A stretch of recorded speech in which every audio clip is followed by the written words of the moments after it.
Chapter 10:12. Andre, who was immersed in his experiments, had no idea that Gavin Lauren was already observing him from the shadows. Even if he knew, he wouldn't care too much. This was because he was no longer a small mage that could be easily manipulated. He was now a truly dangerous person who was developing into a boss. Especially after receiving the Undying King's gift, there was only one person left in Linton City who could pose a threat to him: Loretta Botons. The rest were merely pawns and cannon fodder, nothing more. Amos, tell me, how many more attempts do I have to make before I can bestow a true soul to the golem? Andre asked in his mind as he attached the thick metal arm to his body, the eye of future thought for a moment, and immediately replied, at least 230 times. Since you haven't gone through systematic training, your control is slightly weak. In the process of giving a soul to a puppet creature, you need to have extremely precise control skills. Otherwise, it will lead to serious defects, or even create a soul that is completely out of your control. Hearing this answer, Andre sighed rather helplessly. Sigh? All right, 230 times it is. I only hope that the next time an accident happens, the arm won't fly out. Otherwise, it'll be troublesome if it crushes an apprentice passing by. Please don't worry. Reducing the energy input by 10% can basically prevent more than 90% of the attacks. Also, please don't equip the golem with a weapon system too early. Some of your designs are a little too dangerous. Amos faithfully fulfilled his obligations and explained all the problems that had occurred during the experiments. It was extremely sensitive to magical energy, and all the small mistakes would be keenly noticed. It would then record them and do its best to avoid them in the next experiment. It was under such circumstances that Andre was able to complete one experiment after another in a short 2 weeks. His relatively weak hands-on skills were now almost on par with a true archmage. He began to prepare to create a different golem, one that had never appeared on Oriar before. Gazing at the golem's body, arms, head, and legs placed on the table in the middle of the room, a faint smile appeared on his face. Unlike the bulky and cumbersome forms of most golems, this golem's body was very slender. Only its arms were extraordinarily thick, and its upper body was divided into regions. A weapon and tool was hidden behind each finger, and it could be switched into various forms at any time. For example, daggers, axes, hammers, long swords, claws, and so on. In order to better adapt to all kinds of terrains, his feet were also modified into strange claws. On flat ground, he could walk normally, but if he was in the mountains or forests, his sharp toes would instantly hook up and firmly grasp the protruding rocks or trees. Even if it was a cliff, he could walk as if he was walking on flat ground. Obviously, Andre had added too many Earth robot design concepts into this work. Therefore, according to the traditional method of making golems, using the soul of an elemental creature as the driving force would not work. He could only give the golem a human and have the ability to think and learn like a real human. But this was not simple. According to the records in the Golden Scroll, giving a soul to a creature was an irreversible process. This also meant that once it started, it could no longer be stopped. Whether it was to create a peaceful soul or a monster with a mind full of destructive thoughts, as the creator, he had to bear the corresponding responsibility. Andre was not interested in fighting with the killing machine he had created, so he was not in a hurry to start.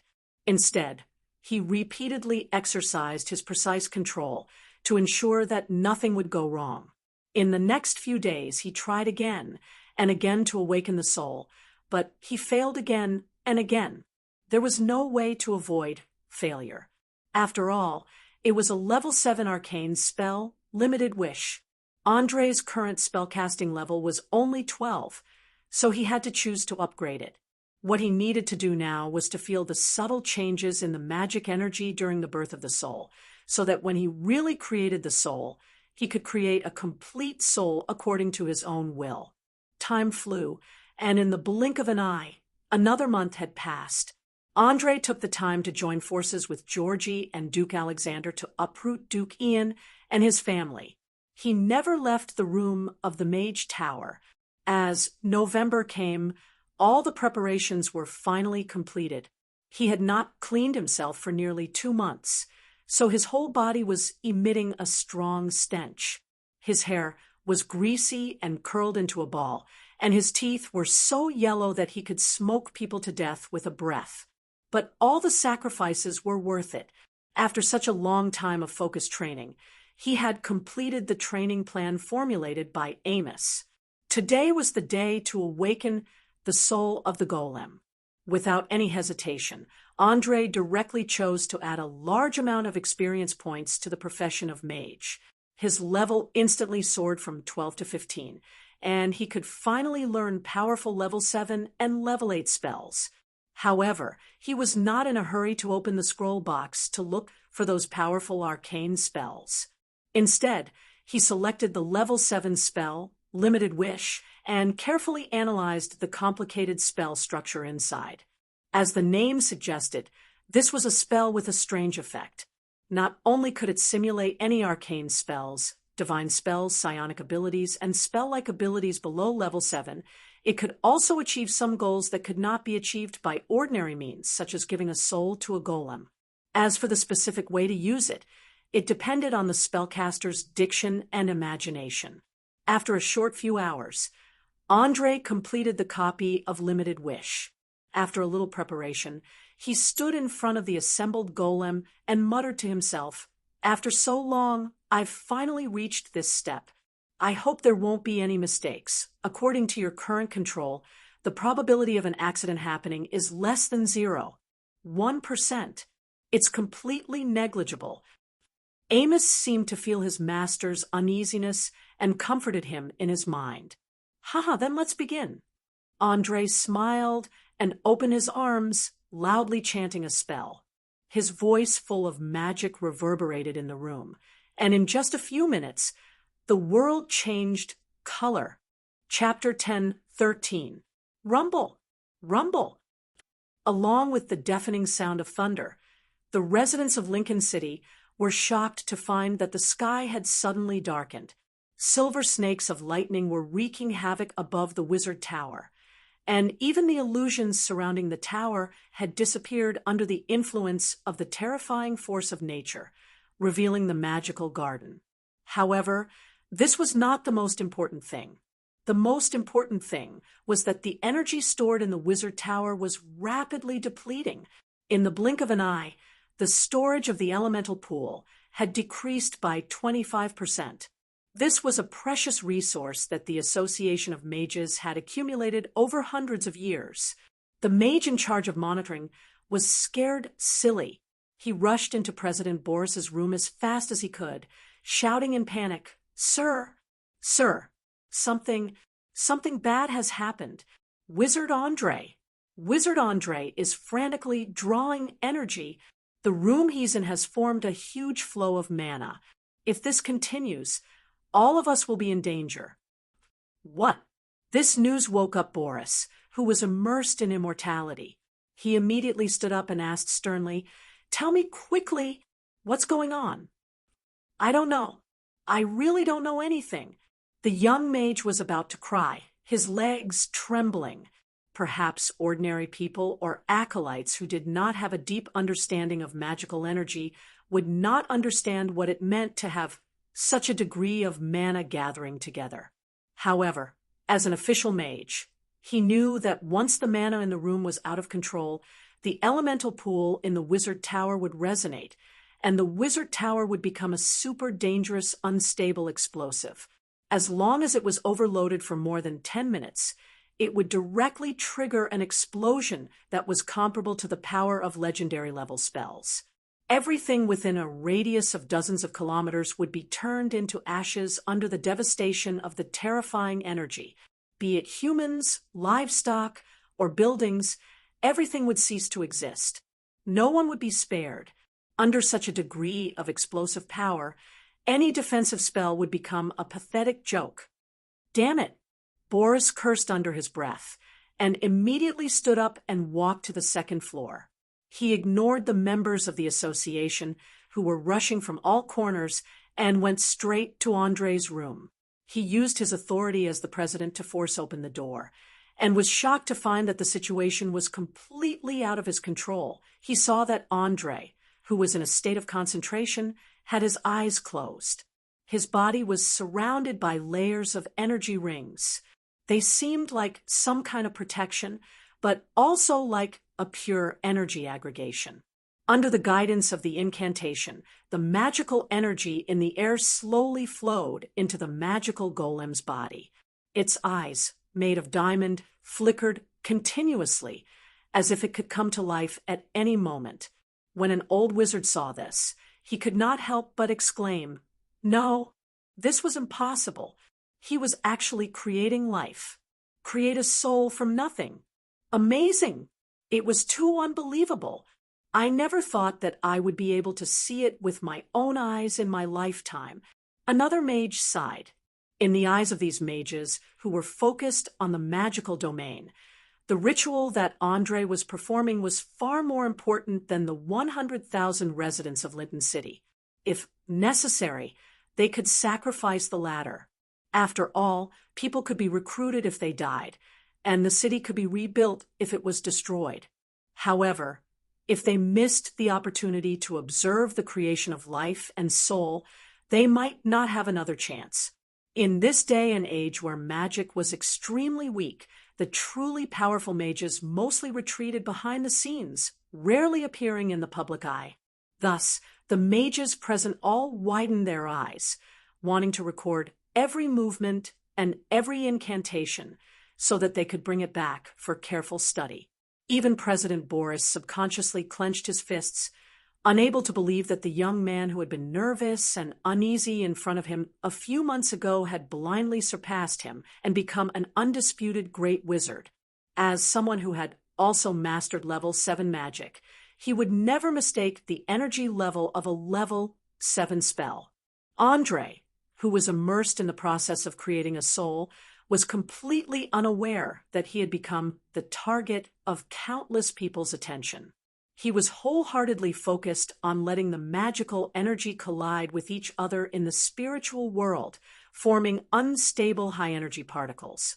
And these unstable high-energy particles were the key to the birth of a soul. At this moment, he had completely forgotten about time and space, and was focused on the domain of pure energy. After an unknown amount of time, the uncontrollable high-energy magic particles finally began to develop a faint consciousness, gradually forming a fuzzy, curious soul. Who am I? Where did I come from? And who are you? The soul, that had just been born, asked curiously like a child. Andrei smiled and replied, "You are a consciousness born from magic, a soul created by magic. I am your creator, and at the same time, your master." Magic? Soul? Master? What are those? The newly born soul was like a blank piece of paper, having no concept of anything. "Ha! You have too many questions. I can't answer them all. How about this? I'll share a part of my memory with you." Saying this, Andrei suddenly opened his eyes and tapped lightly on his temple, drawing out a translucent silver line and tapping on the head of the golem. Instantly, a dazzling light was released from the golem's eyes. Its body began to shake violently, and its mouth uttered words of unknown meaning. After a full 10 minutes, it slowly stopped. All the mages crowded in the corridor were watching, their faces showing strong anticipation, as if they were eager to witness the birth of a life created by magic. The golem did not disappoint anyone.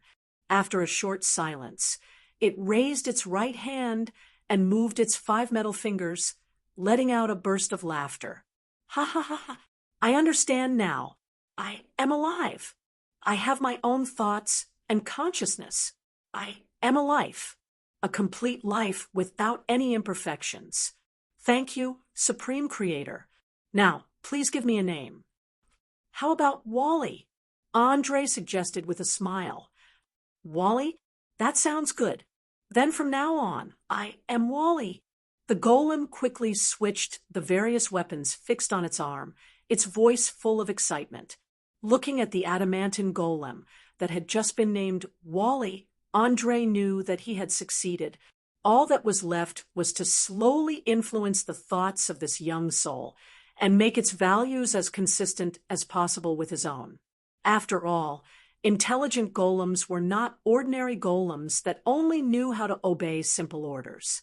Although their creator still retained great influence, if there was a conflict between their values, they would run away or even rebel. This was not to be underestimated. In the history of Orire, there were many mages who were rebelled and killed by intelligent golems. The common mistake they made was to treat intelligent golems like ordinary golems. As a smart person, Andre would not make such a common mistake. He planned to train and raise Wally like a newborn baby. Chapter 10:14. Seeing that a disaster had completely disappeared, President Boris took the lead in applauding. Clap, clap, clap, clap, clap. Very wonderful magic. You have done a miracle that ordinary mages could never do in their lifetime. A magic statue with a complete mind, life, and soul. Without a doubt, this is a great feat. I propose, from now on, Great Mage Andre is the one and only successor of the president. I believe no one will object, right? As he spoke, his sharp eyes swept over the members who were originally loyal to Gavin Lauren. As long as these guys dared to say half a word of objection, they would immediately die a horrible death. No one who could become a mage was a fool, so those who were stared at lowered their heads to show humility, not daring to look at the president. As for Gavin Lauren himself, he was hidden in the hood, far away at the corner of the corridor. Not to mention objecting. He didn't even dare to raise his head, afraid that he would be found out and sent out as a gift. Now, even a fool could see that there was a huge gap between him and Andre, and that it was impossible for him to become the next president. But unfortunately, the more you don't want something to happen, the more it will happen. Manny, who had just been promoted from an apprentice to a first-level mage, suddenly stood up, pointed at her former mentor, and shouted, "Mr. President, Great Mage Andre, I have important news to report to you both. My mentor Gavin Lauren actually didn't disappear, as many people expected. He's hiding in the Mage Tower, hiding among us. Just last month, he forced me to spy on His Excellency Andre's experiment. Look, he's hiding in the corner at the end of the corridor." Gavin Lauren was completely stunned by this scene. He never thought that the female apprentice who was usually respectful to him, and even provided some special services, would dare to betray him. And she betrayed him so thoroughly, without any mercy. The other mages were also stunned. After all, the Mage Tower was only so big. It wouldn't take long for news of what had happened to spread. In particular, there was no need to keep news of a teacher toying with a female apprentice a secret. Many mages who hadn't lost their sexual abilities had done it before. But what they couldn't believe was that Gavin Lauren would actually fall for this one day. The few middle-aged mages, who usually boasted of being romantic, subconsciously shivered. They glanced at the female apprentice they had once played with from the corner of their eyes filled with fear. For a moment, the originally noisy corridor became absolutely silent. It was so quiet that even a pin drop could be heard. After more than 10 seconds, Andre laughed and said to President Boris, "Ha ha, looks like today is my lucky day. Master, if you don't mind, I'd like to settle some personal grudges." "Of course, please feel free to do as you wish. In principle, the association will not interfere with the grudges between members." With that, the old mage made an inviting gesture. It was obvious that he finally saw Andre as a great mage who could sit on the same level as himself. The change in his attitude was extremely obvious. Orire was a world where power reigned supreme. Even if one was a noble or a king, one had to maintain respect and politeness towards professionals above level 10.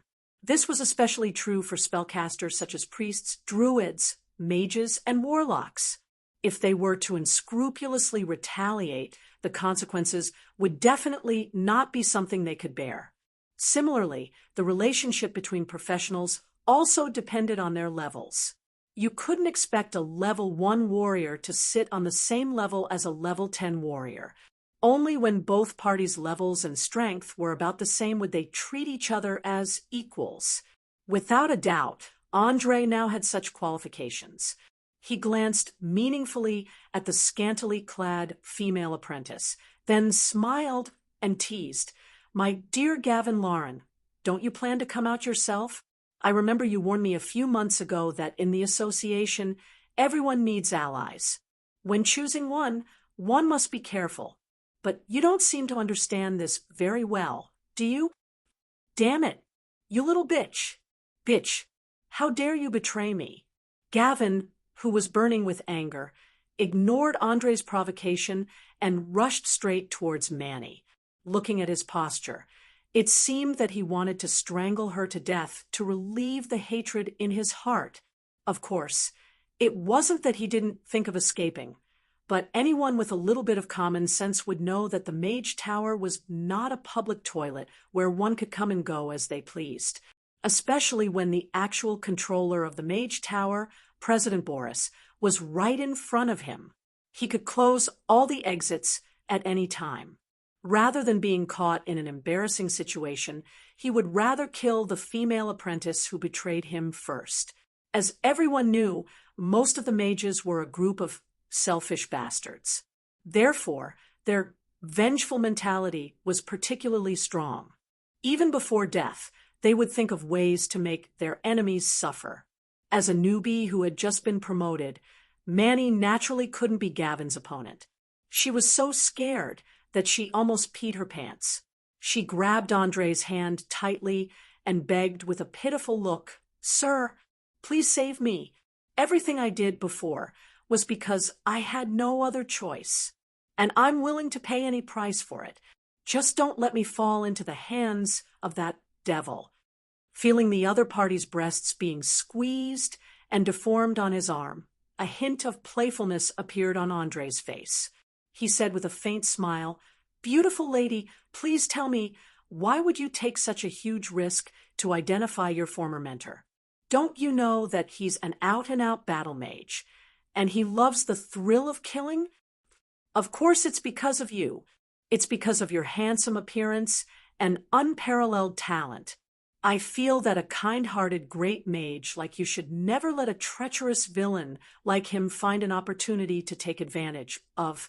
Manny's words were righteous, and her eyes revealed undisguised love. She was like a young girl in love, and didn't feel the slightest bit of nausea. But unfortunately, she had undoubtedly underestimated the young man's attainments in scheming. Not only did Andre not make any moves to protect her, he even took 2 steps back and pushed the intelligent golem in front of him. "Miss, since you have such a strong sense of justice, please prove it to me. Don't worry, I won't let you die in vain. From now until the end of the battle, Wally will assist you in defeating the evil." The confused Wally first looked at its creator, and then at Manny, completely unable to understand what was going on. Even though it had intelligence that wasn't inferior to any humans, it hadn't been 10 minutes since it came to this world. It couldn't understand the mutual deception between humans. Chapter 10:15. "Me?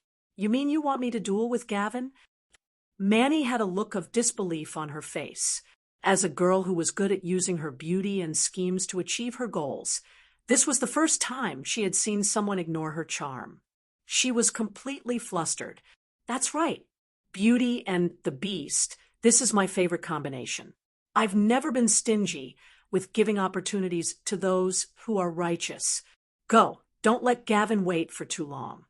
I promise if you accidentally die, I'll make him accompany you in death." Following Andre's angelic tone and devilish words, everyone present instantly realized that under his hypocritical appearance, there was a coldness hidden. Only the senior members revealed satisfied smiles, secretly lamenting that President Boris had found a perfect successor.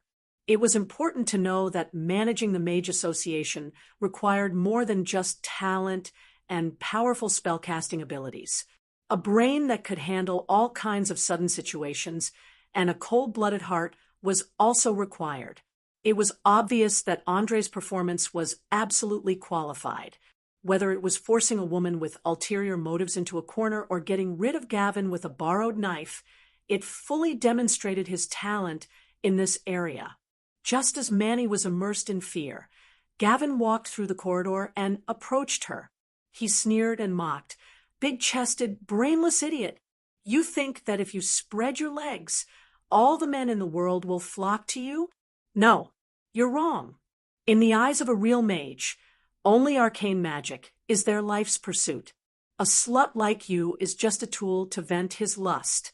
Once he's done playing with you, he'll naturally abandon you. Not to mention, you're a filthy second-hand good." It had to be said that his words were quite vicious and directly broke through the other party's psychological defenses. "Ah, shut up. I'm going to kill you. Kill you." Manny's beautiful face was filled with a twisted expression as she screamed hysterically. "Ha ha ha ha! Kill me? Sorry, can't you tell? Dear Flaming Duke, His Excellency Flaming Duke thinks you're a bit of an eyesore, so he wants to take my hand and get rid of you. So, to be exact, it should be me who kills you, and then he'll kill me. Do you understand?" Gavin opened his arms and let out a crazy laugh. At this point, he already understood that it was impossible for him to leave the tower alive, so he simply let go and planned to torture this bitch who betrayed him before he died. However, Gavin had apparently forgotten that Andre was never a person who liked to play by the rules. He gestured to Wally to attack, and Wally immediately understood. With a loud bang, it leaped into the air and smashed towards its target. With Wally's weight, if it was hit, it would basically become a meat patty. Gavin did not expect that the magical golems, which had always been known for their clumsiness and slowness, could be so fast and nimble. He hurriedly cast the level 2 spell, Dimensional Leap, and teleported a dozen meters back. Just as he jumped out of the spatial crevice, he immediately heard a loud noise behind him. Boom! A small crater was formed on the ground that was completely made of granite, and gravel flew in all directions. Some of the apprentices who did not dodge in time had different degrees of scratches on their faces, arms, and thighs. Fortunately, they did not bleed much, so it was not a big deal. Looking at Gavin's battered and exhausted appearance, Andre smiled and spread out his hands, explaining, "Sorry, I don't like to watch one-sided slaughter. After all, a duel is more interesting when both parties are evenly matched. So, from now on, Wally will be responsible for protecting this lady, and will attack her every minute. This way, both of you will be on the same level. What do you think?" "Humph. Do you think my objection will be of any use?"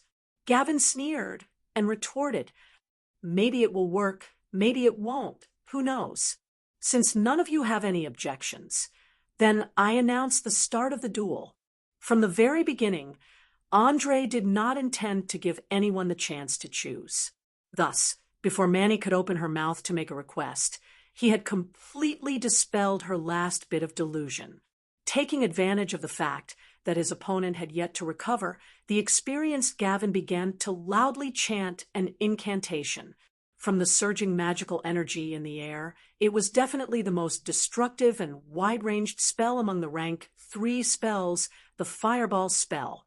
He intended to use the explosion and the raging flames to break through the magic statue's defenses and burn the person who had betrayed him alive. "Kill him. Hurry and kill him for me."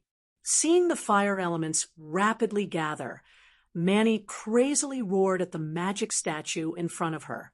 She did not think that with her pitiful spellcasting ability, she could withstand a powerful rank 3 arcane spell. However, Wally's reply instantly caused her to break down. "Sorry," the creator said, "that I can only attack after a minute." Just as the two of them were speaking, Gavin completed his spell at an extremely fast speed. He laughed sinisterly and shouted, "Go to hell, bitch!" A small orange fireball flew out from his palm, directly hitting Wally's sturdy body. The next second, boom, a terrifying shockwave and heatwave quickly turned the corridor within a 10-meter radius into a sea of fire. Neither the magic statue nor Manny behind it were spared. As for the onlookers, they had long since retreated to a safe place, watching the development of the situation with mocking gazes. The raging flames produced by the fireball spell came and went quickly, especially when there was nothing burning. It completely disappeared in 3 to 5 seconds. Wally, whose entire body was made of adamantine, was naturally unaffected, but Manny was in a much more miserable state. Not only did she lose the beauty that she was so proud of, her skin was also covered with black charred skin and blisters. Her face was also like the scene of a car accident, causing many male acolytes who had fantasized about her to vomit. However, even with such severe burns, she was still not dead. In fact, it was far from fatal. However, as the instigator, Andre believed that this woman, who was filled with unstable elements in her bones, would suffer a fate 10,000 times worse than death. My face, my skin. Ah, no, no, no, this isn't me. Manny's spirit was greatly stimulated, and she completely went crazy. She forcefully tore off her charred skin, revealing the bloody flesh underneath. After a short while, all the skin on her body was torn off. Even President Boris, who was an experienced and knowledgeable archmage, couldn't help but frown. "Little bitch, do you understand the price of betraying me now? Don't worry. I will destroy your life bit by bit and let you die in pain and regret." Seeing the fate of the betrayer, Gavin's face was filled with an expression of extreme enjoyment, and he even planned to use words to torture her heart. Chapter 10:16. No one can destroy my life. No one. Manny, who was covered in blood, had entered a state of madness. She had completely forgotten about her fear as she roared hysterically with her blood-red eyes.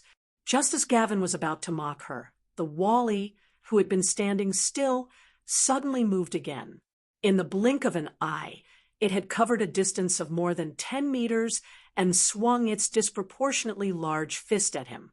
Obviously, the 1-minute waiting time was up, so it followed the order and took the initiative to attack.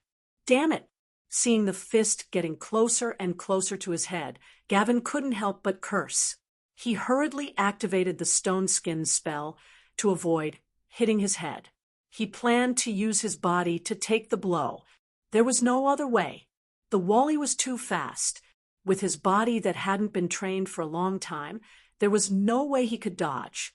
He could only hope that the fist wasn't too heavy.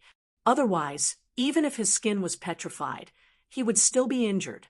After all, the stone skin spell was mainly used to defend against piercing and slashing weapons, such as swords, machetes, daggers, spears, arrows, and so on. In the face of armor-piercing weapons, such as axes and hammers, it was a bit lacking. If he was hit in a vital part, he would be dead for sure. Bang! Accompanied by a heavy muffled sound, the fist made entirely of adamantine accurately hit Gavin's chest. He only felt a sharp pain, then his whole body flew into the air and slammed into the hard wall behind him. With a puff, he spat out a dark red arrow of blood. His face instantly turned waxy yellow, and his expression was twisted like a demon's. Needless to say, this was definitely not a light hit. At least half of the ribs that protected the vital organs in his chest were broken. His heart was also heavily injured, and he couldn't react for a long time. Even if his brain gave out orders, it was useless. As for the stone skin that covered the surface of his body, at the moment of impact, it turned into stone fragments and splashed everywhere. It only served as a buffer. Otherwise, the consequences would be even more serious. Adamantine was known to be the densest metal in the world. It was twice as heavy as gold, and gold was about 3 times heavier than steel. In other words, the punch just now, including the weight of the fist itself, the acceleration, and the inertia caused by the charge, was almost equivalent to being hit by a speeding heavy truck. It was lucky that he didn't die on the spot. However, after that attack, Wally stopped moving and silently waited for the next minute. Just like the intelligent robots that had just been created in many sci-fi movies, they were still a blank piece of paper in terms of personality. For the time being, they had yet to learn the emotions of rebellion and obediently followed the rules set by their creators. Cough, cough, cough, cough. Gavin, who was barely alive, kept coughing up blood. He looked like he was on the verge of death.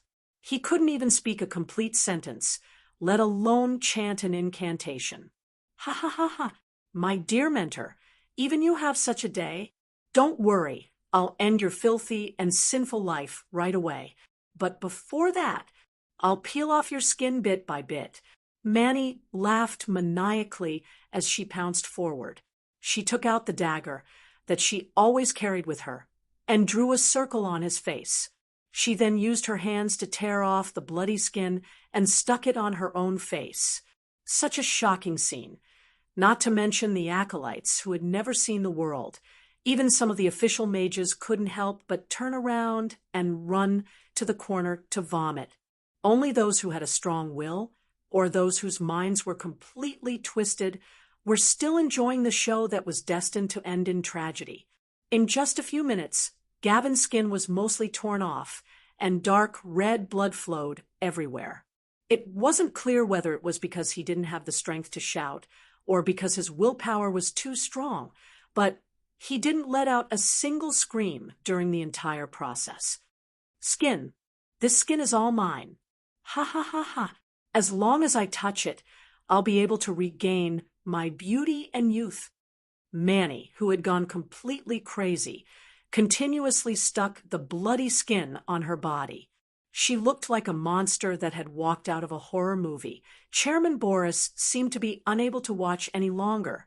He frowned and asked softly, "When do you plan on ending this farce?" Hee, don't be anxious, Master. This show is about to reach its climax. Did you notice? My dear Gavin is preparing a spell, an extremely powerful evocation spell. I want to see if he can give me a small surprise before he dies. After saying this, Andre's lips curled up slightly, revealing a mocking smile.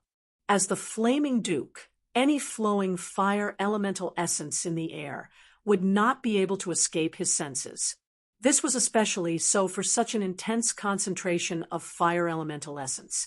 If he still couldn't see it, he would be blind. Damn it! He's definitely preparing the mage's final attack. Stop him. Boris's expression changed greatly, and he raised his arm to cast an arcane counterspell. But unfortunately, his actions were one step too far. Gavin's eyes suddenly released a piercing light of defeat. He used all the strength in his body to jump up and hug Manny, crazily shouting, "Bitch, even if I die, I'll drag you down with me. Prepare to welcome the flames of vengeance from hell. Activate. Mage's final attack." Boom. Accompanied by a deafening loud sound, his body released terrifying light and heat. In the blink of an eye, everything within a range of several tens of meters was engulfed. Even the granite turned into magma under the terrifyingly high temperature. Moreover, the magma showed signs of spreading to the surroundings. When the spectating mages and acolytes realized this, those who had memorized the Arcana spell to protect against fire all began to chant it. Those who hadn't could only turn around and run in a panic. No one would care about their manners when their lives were in danger. Saving their own lives was the most important thing. Staring at the flames rushing towards him, Andre calmly smiled and shook his head, muttering to himself, "So this is the mage's final attack? Using one's own magic as a trigger to create an uncontrollable explosion. What a genius idea. It's a pity he wasn't born on Earth. Otherwise, he would definitely be the perfect terrorist." After saying this, he raised his hand and snapped his fingers. The flames that were originally raging like a flood immediately became like a tamed kitten. They stopped destroying the corridor on the second floor and quickly gathered in his palm, finally disappearing without a trace. For Andre, as the Flaming Duke, all the flames in the material world couldn't escape his control and couldn't harm him in the slightest. This was because he was the Prince of Fire Elemental, the chosen of Isoldezer, and was protected by the entire Fire Elemental world. Chapter 1017. After the flames subsided, there was only a lump of black, scorched matter left at the center of the explosion. Just like their intertwined fates when they were alive, it was impossible to tell which was Manny and which was Gavin. Not far away, the intelligent golem Wally exuded a scalding temperature. Fortunately, when Andre was making it, he had considered the problem of fire and acid resistance, and had permanently set up the relevant protection, so it was not a big problem. Furthermore, the melting point of adamantine itself was very high. A mere 2,000 to 3,000 degrees was not enough to melt it, and the corresponding alchemy solution had to be added. President Boris cast 3 ice storms at the place where the magma was flowing, forcing it to quickly solidify. He then lowered his voice and said to Andre, "Come with me, I have something to say to you. As you wish." Andre placed one hand on his chest and bowed slightly, taking advantage of the time when all the mages were immersed in shock.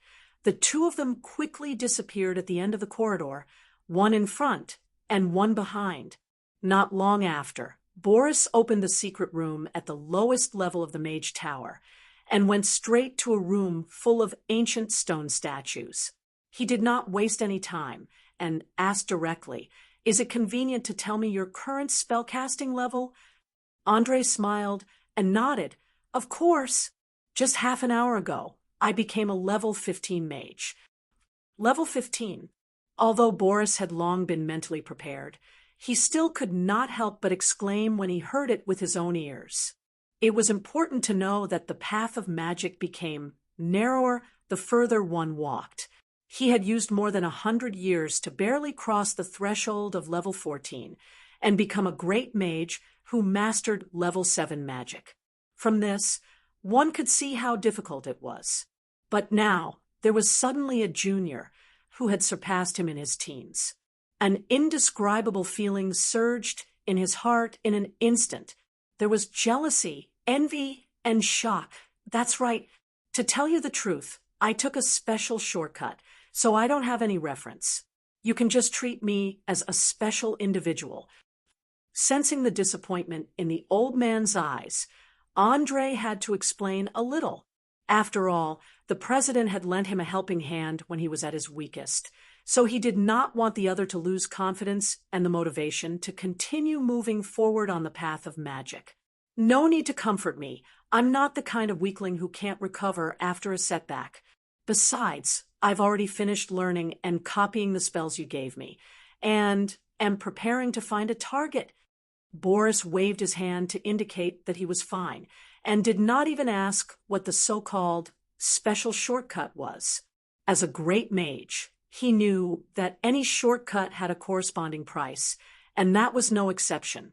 The price for Andre was that he would never be able to get rid of the effects of the arcane eye. He had to do his best to find the other eye, even if he knew that there might be great dangers waiting. Staring at the old man's weathered eyes, Andre smiled meaningfully and asked in return, "You called me here to ask me to find a suitable body for you?" Boris touched his white hair and sighed. "Sigh, Yes, I can feel that my body is aging, and my soul is also emitting a rotten smell. I have to choose a target as soon as possible to complete the devouring. Otherwise, I can't guarantee that I'll be able to complete such a complicated magic ritual in a few months. I don't think there's anything to discuss. There are so many young mages around the age of 30 in the association. You can totally choose one at will. Anyway, as long as you hide it well, I believe that not many people will notice anything unusual. Saying that, Andre picked up a stone sculpture the size of a fist and began to look around this mysterious room.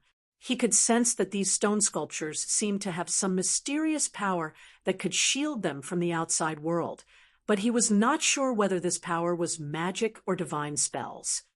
No, you don't understand. I don't want to casually find a young body and change to another one after a few decades.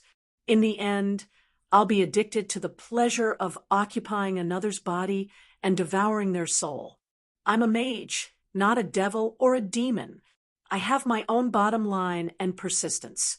So, I hope that this body can last me for at least 100 years. Boris used an incomparably serious tone to explain his philosophy on the path of magic. Although he had made many cruel decisions, he had never joined the evil faction and did not plan to become one in the future. Andre raised his eyebrows in surprise. After a full minute, he nodded thoughtfully. All right, since you've said so, I'll give you a little suggestion. First, you need to find a proper mage, not an apprentice who doesn't even have the ability to cast a spell at level 1. As far as I know, after the soul occupies a new body, there will be a long period of adaptation. The specific situation varies from person to person. The shortest is 1 or 2 years, and the longest is 10 years. During this period, you won't be able to use your full strength, so the spellcasting level of the body itself is very important. Secondly, when choosing a target, it's best not to choose someone who has a strong sense of resistance. Please believe me, you don't want to fight a protracted battle with another consciousness in the soul space. Lastly, and most importantly, the age of the new body should not be more than 30 years old. Otherwise, it will be very troublesome if you discover some strange illness in the body after occupying it. Boris closed his eyes and digested these points. He quickly raised his head and asked, "Then who do you think is the most suitable?" In my opinion, Gavin Lauren's former apprentice, the current head of the Brest family, Zebulon, is the perfect target. Not only does he have a decent level and talent as a mage, but he also has an obvious weakness. I believe that as long as you promise to take good care of his only sister, he won't refuse you. Also, the Brest family has declined to the extreme. No matter what kind of personality change happens, it won't arouse anyone's suspicion. At most, people will think that Zebulon has been seriously traumatized. That's all. Andre smiled and threw away the useless chess piece in his hand. With Gavin's death, Zebulon had lost his value. It was better to give him to the chairman as a favor. It had to be said that in the process of rapidly increasing his power, side effects were unavoidable.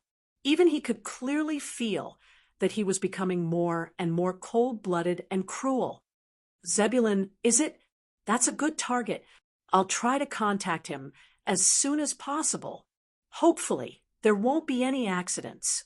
Boris was undoubtedly moved. He narrowed his eyes and began to think about how to make someone willingly give up their body and soul. Chapter 1018. As President Boris devoted most of his energy to the transformation of his new body, Andre began to slowly take over the various tasks of the association. In just a month, he had almost taken control of everything in the tower, including the armed forces hidden beneath the tower. As for Boris and Zebulon, they mysteriously disappeared 2 weeks later. No one knew where they went, and no one knew when they would return. Only Andre knew that Zebulon had completely disappeared from this world, and that Archmage Boris, who had taken over his body, was hiding in a corner, secretly adapting to his new body and recovering his strength. Before he could protect himself, he would not appear in front of Andre. It couldn't be helped. The mages in this world were just that cautious. Even if you didn't show any malice from the beginning to the end, they would still use the most vicious mentality to judge your next move. A great mage with great potential who was temporarily unable to protect himself would definitely be a very good target. As long as they could force him to sign a magical agreement, the result would naturally be self-evident. It was obvious that Boris had chosen to completely abandon his control over the Sorcerers' Association and find a secluded place to hide in order to prevent any accidents from happening. However, Andre didn't completely trust his promises, so he did a little trick in the association. He dispersed the authority that originally belonged to the president and formed a small council. The senior members took turns to take charge of the daily affairs of the association, including the allocation of resources, the selection of apprentices, and so on. He believed that after these people tasted the joy of controlling the fate of others, it wouldn't take long for them to indulge in it. Even if Boris reappeared in the future, he wouldn't be able to take back the authority that originally belonged to him. Andre had always been the best at dealing with authority. He wasn't the kind of person who liked to control everything alone, and he didn't mind sharing power. The premise was that these people didn't become an obstacle in his path. That was all. Time flew by. Unknowingly, the most important day of the year, which was also the last day, was about to arrive. The defenseless citizens of Lincoln City had no idea that the city had already completed the division of factions. After today, both sides would tear off all pretenses and engage in a battle to the death with real swords and spears. Of course, before midnight arrived, the false peace would still continue. It was the calm before the storm, and the last time they could relax. In the Tuays Valley, the chief of internal affairs, Abner, had already begun instructing the servants to get to work early in the morning. Some were in charge of cleaning the rooms and decorating the place, while others were in charge of slaughtering livestock in the kitchen and preparing a sumptuous feast. According to the tradition of Orire that had lasted for thousands of years, on the last day of the year, no one, including slaves, needed to work. On this day, they could eat, drink, and play to their heart's content, enjoying a relaxing and joyful time. Even the stingiest master would provide enough food and wine. Otherwise, they would be despised and spurned. Andre was clearly not a stingy person, so not only did he get Abner to prepare sufficient food and wine, he even invited a renowned circus to perform juggling and beast-taming performances. It wasn't even 8 o'clock yet, and the excited children were already surrounding the circus tent. They were pointing at the ferocious beasts in the cages and cheering excitedly from time to time. It was so noisy that people couldn't sleep at all. Damn it! If I'd known, I wouldn't have invited the circus. Andre, who had been forcefully awakened from his beautiful dream, slowly opened his eyes and cursed helplessly. If it were any other lord, they would have sent people to chase away those annoying children without a second thought. However, he still retained a lot of awareness of modern society, so he didn't want to disturb the festive atmosphere. Chloe, who was wearing a white, translucent nightgown and white stockings, raised her head in a daze and asked, "Ugh, what's wrong, dear?" This young girl had just celebrated her 16th birthday yesterday and drank too much wine. She partied until the wee hours of the morning before she was completely drunk. Her brain was probably still in a state of mush.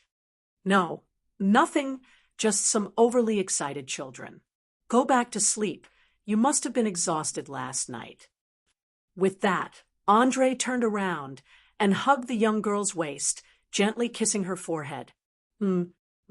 Feeling her fiancé's embrace, Chloe quickly calmed down and fell into a deep sleep.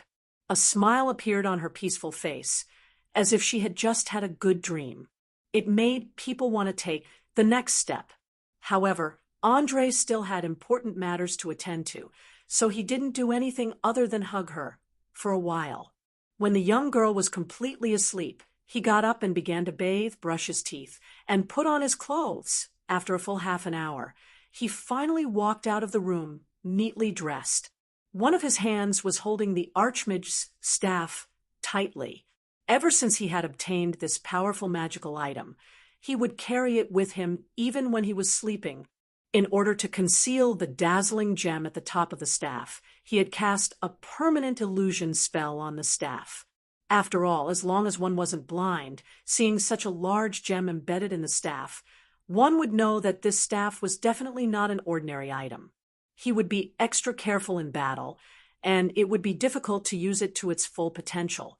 After passing through the narrow corridors of the castle, Andre quickly arrived at the hall on the first floor.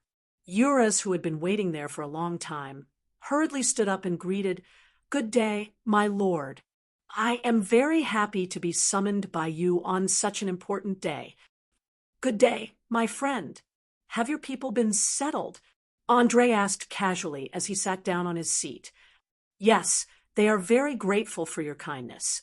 There is fertile land, clear rivers and springs, and countless wild beasts to hunt. Compared to the dry and dangerous desert, this place is like heaven." Euros smiled and was not stingy with his praise. It could be seen that after the refugees from the desert were properly settled, he was now completely loyal. To put it simply, his loyalty was 100%. Andre nodded in satisfaction. "Very good. I will get Abner to be in charge of the livestock, farming tools, and seeds as soon as possible. You don't have to worry about the rest. Leave it to the professionals. I have a task for you now, and that is to get all the troops into a state of war. After midnight today, our real enemies will begin their attack." Chapter 1019. War. Euros' eyes widened, and he was so shocked that he couldn't close his mouth for a long time. He couldn't imagine that after destroying Duke Ian with lightning speed, there would be no one in the entire Lincoln City who would dare to make an enemy out of their monarch, the famous Flaming Duke. Looking at the shocked expressions of his subordinates, Andre explained with a smile, "That's right. War isn't a small skirmish like before. It's a bloody battle where both sides are evenly matched. In this city, I've always had an opponent. He's none other than Loretta Botons, the Duke who hides himself the deepest. He hides an army of orcs, goblins, kobolds, and ogres in the border forest. There are more than 80,000 of them. With your intelligence, you should know what this means. In addition, Loretta himself is an archmage on par with me. He's especially good at mind control magic, so I can't judge how many nobles are under his control. According to the verbal agreement between us, after midnight today, we'll officially enter a state of war. Although I don't think he'll be so ungentlemanly as to launch a surprise attack on the most important festival of the year, there's no harm in being careful." There were only a dozen hours left until the agreement between the two would be lifted, so Andre didn't have much to worry about. He wanted to let his subordinates know the strength of the enemy. Otherwise, he wouldn't be able to defeat Loretta quickly and win this game by himself. "Duke Loretta is your enemy?" Uruzi was stunned when he heard the news. He couldn't come back to his senses for a long time. "Why, you find it hard to believe?" Andre picked up a piece of bread and asked as he ate. Euros hurriedly nodded with a wry smile. "Yes, you should know that you attended a banquet held in his house a few days ago, and he even prepared a living mermaid for you as the main dish. This matter has spread widely in the circle of nobles, and I once thought that your relationship with him was very good. Even if you were not friends, you would not be enemies." "Ha ha ha ha."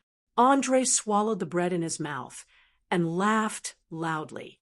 No, my dear Euros, don't be fooled by the facade. He and I have been enemies since the beginning. This has never changed, nor will it change in the future. But You have to understand that there are many types of enemies. Some are conflicts of ideas, some are disputes of interests, and some are enemies that we need to be enemies. There is no reason, and there is no need for any reason. Loretta and I belong to the third category. In essence, we don't have any conflict of interest or hatred. We're more like opponents who sit in front of a chessboard and have a battle of wits and courage. We satisfy our own desires by defeating powerful enemies. I'm sorry, but I'm afraid I can't understand the complicated relationship between you and Loretta. In my hometown, an enemy is an enemy. You can deal with them by any means, such as seizing the oasis that the enemy tribe relies on for survival, killing all the men, raping the women, forcing them to become pregnant, giving birth to your own offspring, and then erasing the traces of the entire tribe's existence from the root. Uruzi explained the way the desert did things. Now, he needed to figure out where the bottom line of this war was. Was it like the inland nobles, where there were a series of unspoken rules? It's okay. You don't have to understand the relationship between us. Just do what you're supposed to do, and that is to lead the army to defeat all enemies that threaten the territory, especially the army of monsters hidden in the forest. Seize the opportunity to annihilate them. You can use any means you can think of, including deception, seduction, bribery, and so on. In short, no matter the cost, I'll send someone to provide you with the corresponding information when the time comes. Andre always had a priority to deal with threats in his mind. Loretta was undoubtedly the first, followed by these terrifying monsters. Of course, the word terrifying had to be put in quotation marks because to Andre, pure numbers were no longer a problem. Summoning an army of fire elementals could easily slaughter tens of thousands of monsters. But the trouble was that Loretta now had this information, so he would never let the monster army confront him head-on. Instead, he would think of ways to lure him away, and then let the monsters fully unleash their talents and rush into the manors and farms around Lincoln City to wreak havoc. Once the monsters rushed into the valley, the logistics base that he had painstakingly built would be completely destroyed. As a person with a strategic vision, Andre wanted to ensure that this would never happen, or at least minimize the probability. He spent a lot of effort to build a network of connections among the surrounding inland nobles, and it was used for early warning. If the monsters really intended to walk out of the forest, they would first have to pass through the territory that originally belonged to Duke Wynn, and then they would have to take down the fortress in the Land of Light. The two lines of defense together would be enough to buy them at least a week or so. Yuras nodded thoughtfully. I understand. In other words, I can follow the rules of the desert and give the enemy the cruelest blow, killing them all one by one to eliminate all future troubles. That's roughly what's going on. Just 2 weeks ago, our spy Del had successfully infiltrated the enemy and became a centurion of an army of half-orcs. He will send back information, and you can know the enemy's recent situation at any time, including what they eat, how they rest, the direction of their march, their weapons, and so on. If necessary, you can even poison them or create a little chaos. After saying that, Andre took out a few pieces of yellowed parchment from his waist bag. They were densely packed with noteworthy points of the enemy, and even the layout of the camp was not missed. Obviously, the half-orc thief Del's ugly appearance played a huge role in this moment. Yuras did not say anything and quickly took a look at it carefully. His face was filled with ecstasy. Great. This is perfect. As long as I can grasp the enemy's movements at any time, I can guarantee that I can design a trap for them. Even if I can't defeat them in one go, I can still ruthlessly dig out a piece of meat. Then I look forward to your performance. Andre smiled slightly, stood up, and walked out of the castle. There were still many things he had to do today, such as reminding his allies and preparing the fleet of the Sardinia to attack. After all, playing a big game of chess required cooperation from all aspects, so as to minimize his own losses. He dared to bet with his head that Loretta must be making the same preparations at this moment. Chapter 10:20. Loretta Botons sat on a chair in the basement of the Duke's mansion in the noble district of Linton City, silently watching the dozen or so black figures hidden under cloaks and hoods on both sides of the long table. After a few minutes, he asked, "Where's Tracy? Why hasn't she appeared half a month after the summons was issued?" "Master, Tracy received your order last time to go to the Sardinia Islands to find out what the pirates are doing. Ever since she sneaked in, she has no contact with the outside world. Like the female scorpion, she mysteriously disappeared." A man stood up and answered carefully. "Disappeared?" Loretta frowned subconsciously, a strange light flashing in his eyes. The man nodded lightly. "Yes, disappeared, as if she had never existed. I think something must have gone wrong over there. Perhaps the pirate King Francis betrayed you and sought refuge with a new master. In short, their recent actions have been very strange, and it's a little hard to figure them out." "No, impossible. Even though Francis is a little ambitious, he doesn't have enough courage. Betrayal isn't his forte." The Orcast shook his head and retorted. Even though thinking about complicated problems wasn't his appearance, he had always believed in his intuition. As long as he had decided on something, he would definitely not change it easily. "Humph, blockhead. Then please explain to me, why did Tracy and the female scorpion disappear in the Sardinia Islands? Who could take down this moment, who can escape into the shadows at any time, and a dragon disciple who disappeared without a trace?" The man didn't care about the orc's face at all and asked rudely. Cass sneered and curled his lips. "Don't look at the world with your narrow eyes. There are too many powerful and unbelievable forces in this land. Do you think that if you can't do it, others can't do it?" Seeing that the two were quarreling more and more, Loretta immediately waved his hand impatiently and shouted, "Shut up! All of you, shut up! Let's put aside the matter of the Sardinia Islands for now. I don't care about what happened to the pirates now. I just want to know about that plan. How are your preparations?" A woman stood up and bowed respectfully. "Master, please calm down. Other than the pirates, the rest of the plan is going smoothly. As long as you give the order, we can immediately set off a rectification storm in this city.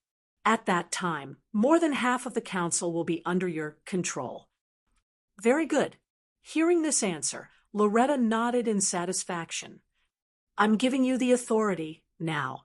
After midnight today, get rid of the two obstructing dukes and let their families fall into internal strife. I don't want there to be disruptors in this interesting game. Do you understand?" "Understood. I assure you that Prince Alexander and Prince Georgie will die in a love affair after 12 o'clock tonight." With that, the woman took off her hood, revealing a soul-stirring, beautiful face. The charm she exuded was something that even the other women could not resist. They all revealed expressions of infatuation and greed. However, Loretta Botons was not affected at all.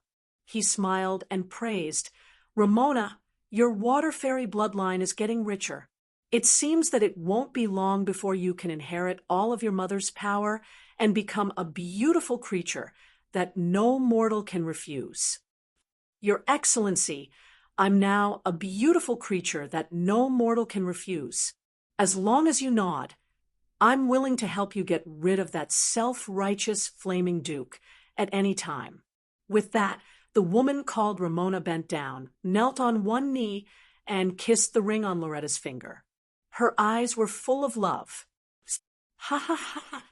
I appreciate your kindness, but don't underestimate my opponent. You may have a way to get Andre into bed, but you definitely won't be able to kill him. People like me and him, who have completely dedicated ourselves to the arcane arts, will never truly fall in love with someone. So for your little life, it's best that you don't provoke him easily." Although Loretta maintained a smile as he spoke, stroking the woman's smooth chin and slender neck, His entire body was emitting an extremely dangerous aura. Those familiar with him understood that this was a disguised warning. If anyone did not take it seriously, their fate would not be as simple as death. Ramona trembled nervously and quickly lowered her head. She said in a humble tone, "Your will is my command." Loretta waved his hand casually. "All right, now go and complete my orders. Have fun. You should know that today is the most important day of the year. Whether it's Georgie or Alessandra, they'll all be impatient to find a young and beautiful new lover to satisfy their old bodies and morbid habits." Soon, under the gaze of a dozen pairs of eyes, Ramona put her hood back on and silently disappeared into the tunnel leading to the upper level. As soon as she left, Kais laughed and teased, "Master, perhaps you should consider accepting Ramona.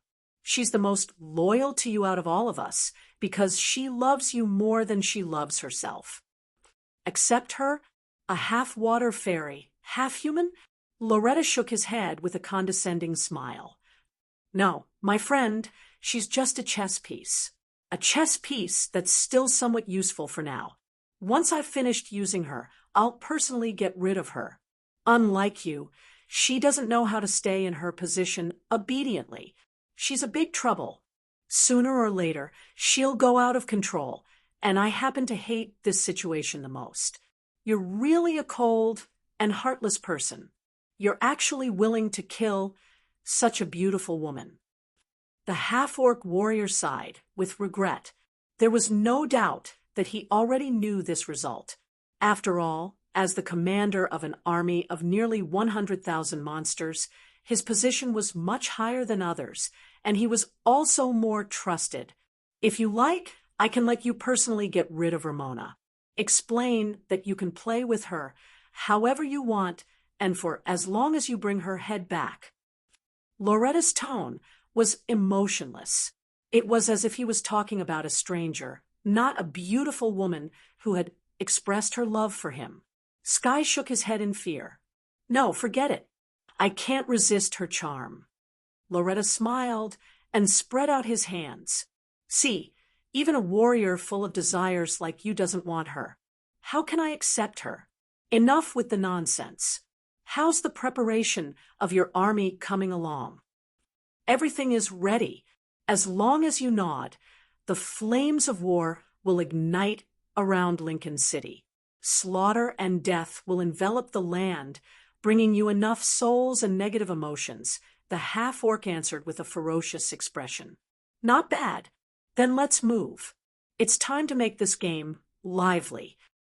A hint of excitement and madness flashed in Loretta's eyes. Chapter 10:21. The Breedell family was the nobility with the longest history in Linton City. It was said that they had been a famous family in this land since the ancient empire, and could be traced back to more than 2,700 years ago. That was why they valued tradition to the point of nitpicking.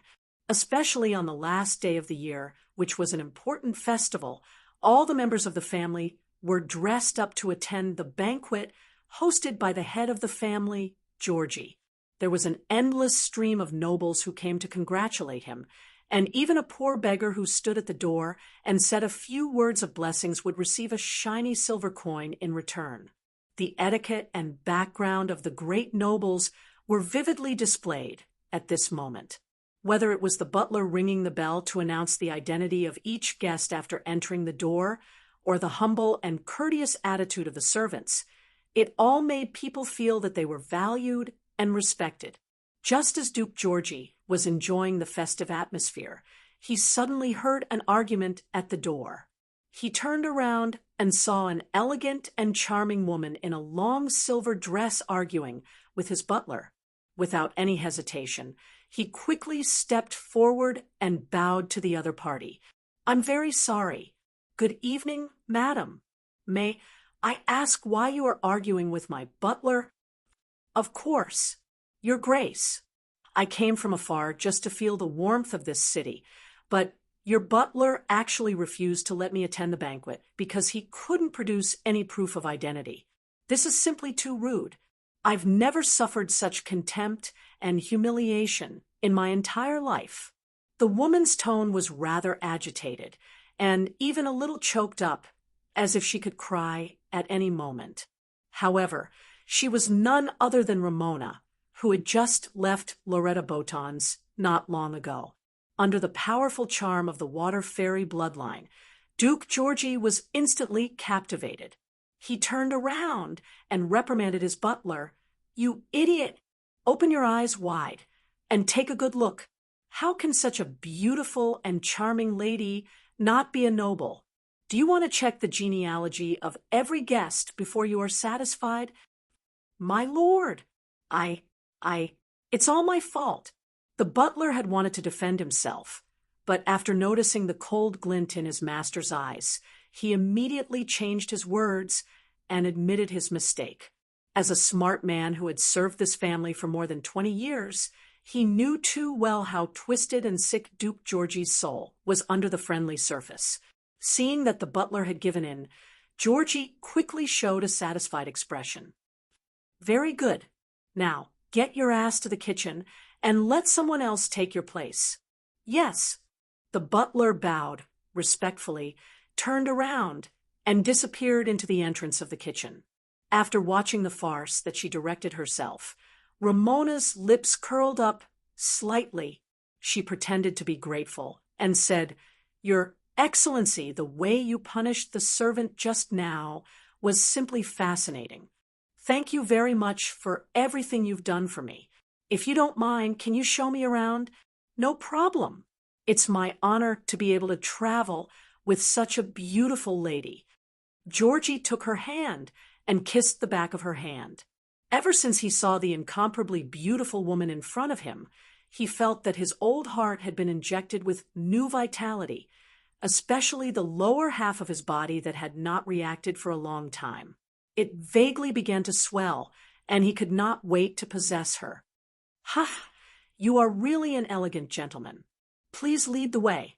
Ramona held the Duke's arm and pressed her breasts that were almost popping out of her corset, like an innocent and naive girl.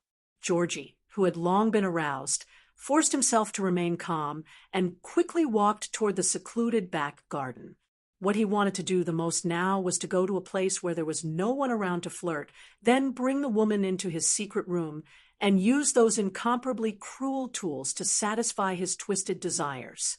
But what he did not know was that Ramona had the same thoughts. The only difference was that the former was an ordinary noble who knew a little about swordsmanship, while the latter was half a magical creature. If there were no accidents, Georgie would die of a heart attack from overexcitement after obtaining unprecedented satisfaction. The two dutiful guards watched the two of them disappear into the dense trees and bushes. They looked at each other with pity in their eyes, as if they were lamenting that another beautiful woman was going to be toyed to death by the Duke. Not long after, Georgie's excited gasps could be heard from the small wooden house in the back garden, accompanied by the sound of a whip-lashing and a woman's painful cries from time to time. The entire process lasted for more than 2 hours before it slowly quieted down. Just as one of the guards was about to go closer to check, Ramona suddenly pushed open the door and rushed out. Her clothes were in tatters, and her alluring breasts were completely exposed to the air. They were densely packed with bite marks and whip marks, as if she had been cruelly tortured and abused. She ran out crying the entire way. The guards, who were already used to such situations, did not stop her. Instead, they came to the door of the wooden house and asked softly, Your Excellency, do you need me to get a new set of clothes for you?" There was dead silence in the house. The experienced guard immediately felt that something was wrong. He pushed open the door and saw Georgie lying naked on the wooden bed with his eyes wide open. He even had a twisted and excited smile on his face. He was clearly dead. "Damn it!" The guard cursed in a low voice and hurriedly ran to inform the other members of the family. In just over 10 minutes, the banquet that was originally filled with a festive atmosphere instantly turned into a funeral. Several heirs even fought over who would inherit this huge family. It was believed that they would not have time to care about the outside world for at least half a year. The entire Bredel family would be in internal strife. At the same time, Ramona, who had changed into a new set of clothes, appeared outside the Alvey family's manor again. She easily used her charm to deal with the servants at the door. She walked elegantly into the banquet hall and went straight to Duke Alexander. She stretched out her slender arm and invited him in a rather arrogant tone. "Your Excellency, would you like to dance with me?" Alexander's eyes lit up, and he immediately kissed her hand. "Of course. How could I have the heart to refuse such a beautiful lady like you?" After the song, the two disappeared from the hall. Half an hour later, a servant passing by found the Duke's body in a room on the second floor. Just like Duke Georgi, his face had the same twisted and excited expression, as if he was still enjoying the ultimate pleasure right before his death. Chapter 1022. Bad news. Duke Georgi is dead. Duke Alexander is dead too. At the first glimmer of dawn, Bonnie, who was in charge of gathering information, passed through the crack between the material plane and the shadow plane and appeared in a room on the second floor of the castle. Ever since she transplanted the special organs of the female scorpion, she'd gradually fallen in love with this ability to appear and disappear unpredictably. Coupled with her outstanding talent as a thief, she'd become proficient in using it in just over a month. If she hadn't been repeatedly warned not to steal, she probably would have visited more than half of the nobles and wealthy merchants' mansions in Linton City. Andre, who was analyzing a magic scroll, didn't appear too surprised. He only frowned and asked, "Dead? How did they die?" Bonnie sat on a chair, crossing her slender thighs that were wrapped in tight leather pants. She said in a gloating tone, "You probably wouldn't have guessed it, but 2 famous dukes of Linton City actually died on top of a woman at the New Year's banquet at the same time. This matter has already spread throughout the city. It's said that they had expressions of excitement and enjoyment on their faces before they died. It looks like they've met a stunning beauty." Wait, if my ears aren't playing tricks on me, did you just say that the 2 dukes died at the same time?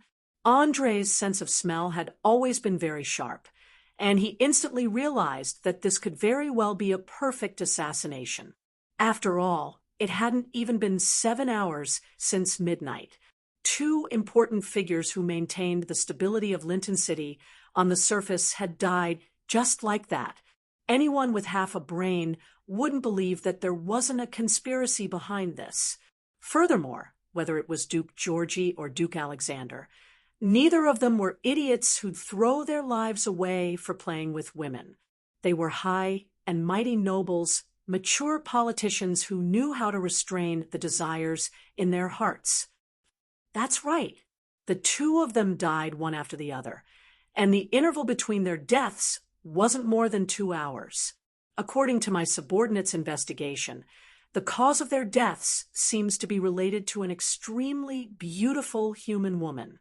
But the strange thing is that no one who's seen her can accurately describe her appearance.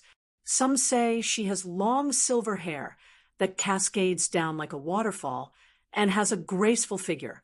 Others say she is short, fiery red hair and is filled with fiery passion and sexiness. In any case, in everyone's eyes, she's the most beautiful and most desired object of their sexual fantasies. In addition, we also found a mark hidden in the corner of the scene. As she spoke, Bonnie threw a piece of parchment with a scorpion tail printed on it onto the table. It was copied from the corner of the wall. She was a little confused as to why the murderer would deliberately leave a clue. Andre picked it up and glanced at it. Soon, he burst out laughing. "Ha ha ha ha. Interesting. This was too interesting. My dear opponent, your first target wasn't me, but the Lincoln City Noble Council. All right, since you want to play politics first, then I'll play with you." Obviously, he recognized the symbol that belonged to Loretta Botons. He clearly knew that this was a message from the other party. The game began. Bonnie noticed that something was wrong with her lover. She quickly asked, "Do you need me to do anything?" "No, no need. Don't act rashly, and don't make your presence known. Stay in hiding and continue to gather information in secret. This isn't a game that you can participate in." Andre had a meaningful smile on his face as he rejected her directly. Although he still hadn't figured out what methods Loreton had used to kill the two dukes, one thing was certain. Loreton didn't have any intention of concealing his intentions, and had openly handed him a letter of challenge. "Then how do you plan to respond to this matter?" Bonnie blinked curiously. "You have to know that the sudden deaths of the two dukes have caused the nobles in the city to panic.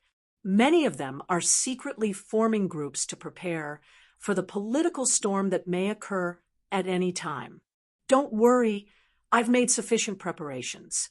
Lady Anastasia and Count George will take care of the nobles. I'll take care of the rest myself." Looking at the time, my dear opponent should have sent the invitation over. With that, Andre turned to open the window. He saw a gray owl descend from the sky and throw a letter into the house before disappearing into the forest outside the castle. He casually opened the letter to take a look. There was only one sentence written on the parchment. "Since all conspiracies start from the struggle for power, then let us begin from the struggle for control of Linton City. I'll be waiting for your arrival in the city, your good opponent, Loretta Botons." Obviously, up until now, this outstanding disciple of the undying king no longer concealed his identity. He yearned to build a dazzling stage, yearned to defeat an evenly matched opponent, yearned to release the suppressed passion in his heart. His entire person was like a volcano that was about to erupt, filled with danger. "If this is what you want, then I'll gladly accompany you to the end." Andre muttered softly to himself. He casually ignited the parchment and threw it out of the window. Under the slightly damp and cold breeze of the morning, the letter was like a small boat swaying in the sea. It didn't take long for it to burn out, turning into black ashes that scattered on the ground. Half an hour later, a carriage escorted by a dozen elite cavalrymen slowly left the castle and headed in the direction of Linton City. Sitting in the carriage was none other than Andre himself and his loyal bodyguard, the intelligent golem Wally. This mechanical life form that was full of curiosity about everything had just finished a lively festival in the castle. It seemed to be very happy. It liked to interact, talk, and play with humans, even if they were only using its immense strength to do some heavy manual labor. However, Wally didn't care about that at all. In just a few days, it had helped many tenants and serfs complete farm work that would have taken an entire winter. The patterns drawn on its body with unknown dyes were gifts from the farmers. "Wally, have you been happy recently?" Andre sat on a chair and asked with a smile. "Of course. Creator, the people in the valley are very friendly. I've learned how to plow the land, plant seeds, fertilize, and feed the poultry and livestock from them. The only regret is that I can't eat and can't taste the various delicacies they prepare." Wally was extremely excited as it recounted its experiences. It was like a child eager to share happiness with its parents. Unfortunately, it didn't have parents, only an ill-intentioned creator. Chapter 10:23. Wally, you have to understand that you are different from ordinary people. You have arms with infinite strength, an invulnerable body, and even a jumping ability that professional warriors can't compare to. From the moment you were born, you signified strength and power. That's why people revere you, fear you, and use you. You have to slowly learn how to discern the malice hidden beneath their smiles. Andre undoubtedly enjoyed the process of training a pure and kind soul into a cold and ruthless one. After all, he didn't want the golems he created to become messengers of justice or paladins that were worse than paladins. That would be too much of a failure. The golems themselves only had two uses: to help the mage block damage, and to kill all attackers. Obviously, Wally couldn't do that yet. To be precise, it would make its own judgment when attacking. If it was an evil person like Gavin, it would immediately kill. If it was a kind woman or an underage child, it would definitely choose to disobey orders. It had to be said that bestowing intelligence to the golems was a double-edged sword. The advantage was that the golems were no longer sluggish and could often react in time before orders were given. But at the same time, they would have their own outlook on life and values and would have a strong inclination towards good and evil. Especially in the first few years of their birth, they were like teenagers who had entered a rebellious period and would easily resent orders that they didn't like. As Andre had seen too many movies and TV shows in his previous life about robots rebelling against humans and destroying them, he didn't try to solve conflicts with simple and crude methods like most mages in this world.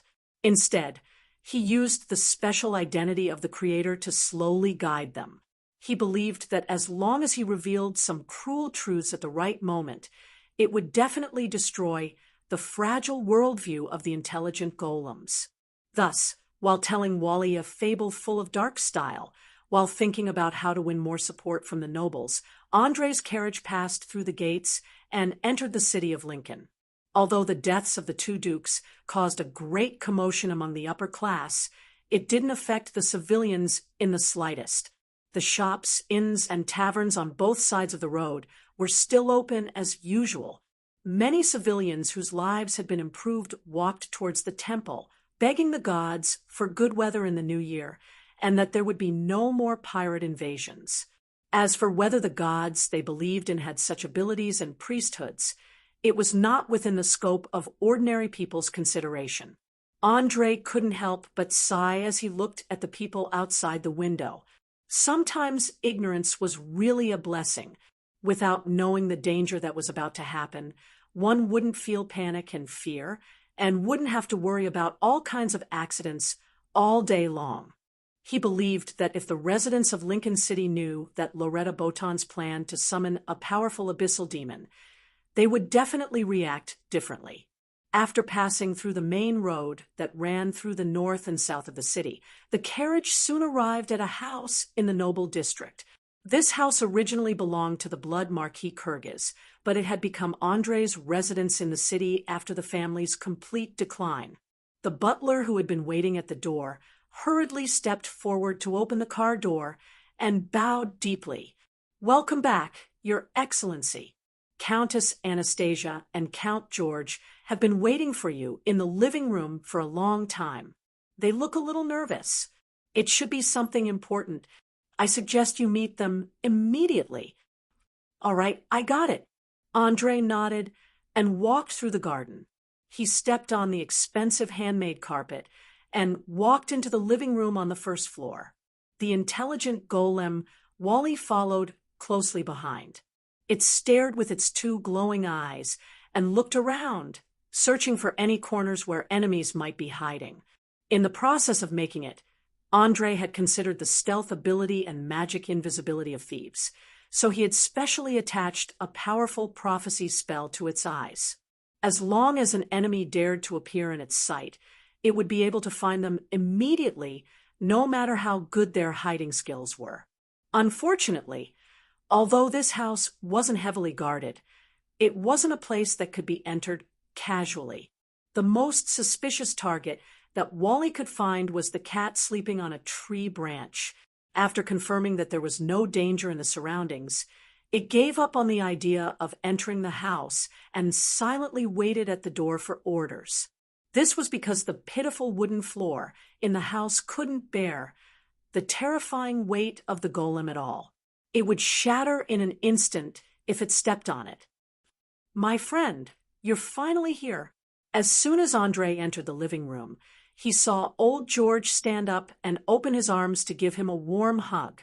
Anastasia also hugged him and greeted him with a smile.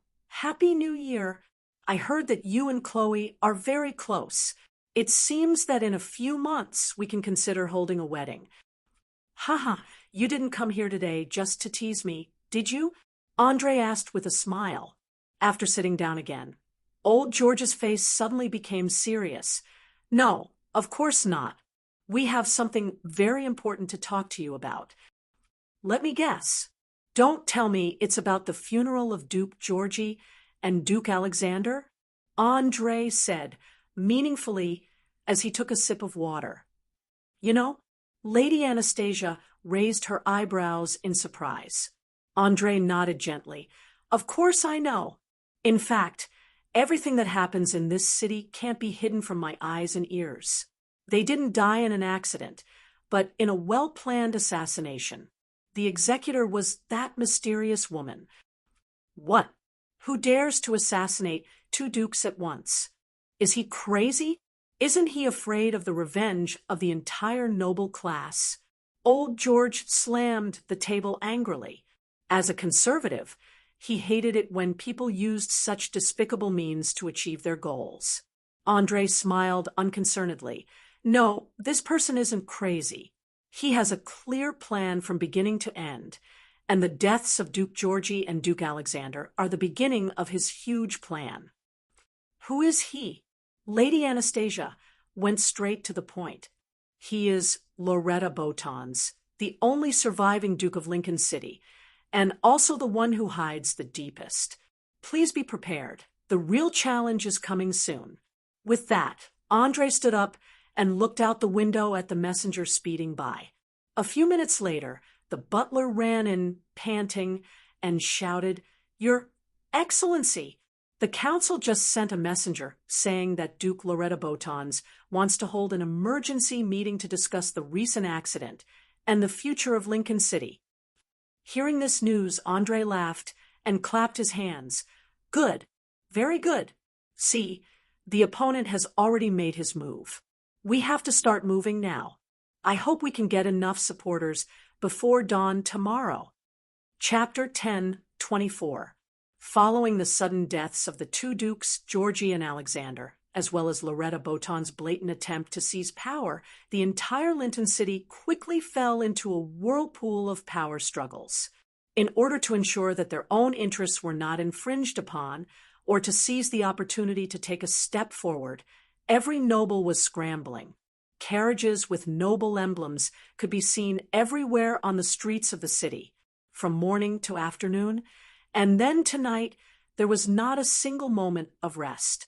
Even some of the mages who were more closely related to the nobles followed suit, attempting to use the power of the Association of Mages to protect themselves and their allies. From morning to night, Andre met with more than 20 people in a row. Among them were those who came to test his attitude, and those who wanted to join the conservative interest group. As a politician who was half used to deception, Andre did not refuse, nor did he give any promises. He only said a few in different words, and then left the rest of the negotiation work to Old George and Countess Anasta of Westia. With the help of these two sly old hands, in just a day and a night, there were dozens of voting members of the council who clearly expressed their willingness to support all of his decisions in the upcoming emergency meeting. The so-called struggle for power in politics, to put it bluntly, was to see who could win more allies. Whether it was democracy or dictatorship, there was no difference. After all, ruling a country or a city required not only the efforts of one person, but also the cooperation of an organization and a team. It involved the interests of all parties, including the nobles, merchants, craftsmen, soldiers, ordinary citizens, farmers, and so on. What Andre needed to do now was to win the support of the nobles and merchants as much as possible, and then use money to bribe the officers in the army. As for the rest of the civilians, farmers, and craftsmen, there was no need to care too much. They were destined to be sacrificed and abandoned from the beginning, whether it was on the highly developed Earth or in the relatively backward. Or Ire, how is it? Have you calculated how many people will support us in the council tomorrow? Andre sat on the sofa, holding his chin with his right hand, and asked calmly. Old George flipped through the parchment in his hand and quickly replied with a smile, "At least 40% of the council members are on our side, and there are some who are watching from the sidelines. In any case, I have to congratulate you in advance. After tomorrow's meeting, you will become one of the rulers behind the scenes of this city."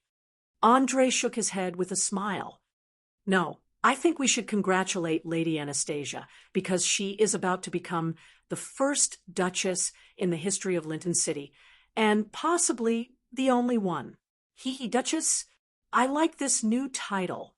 However, it's not that easy to achieve this. We still have to win over 10% of the spectators.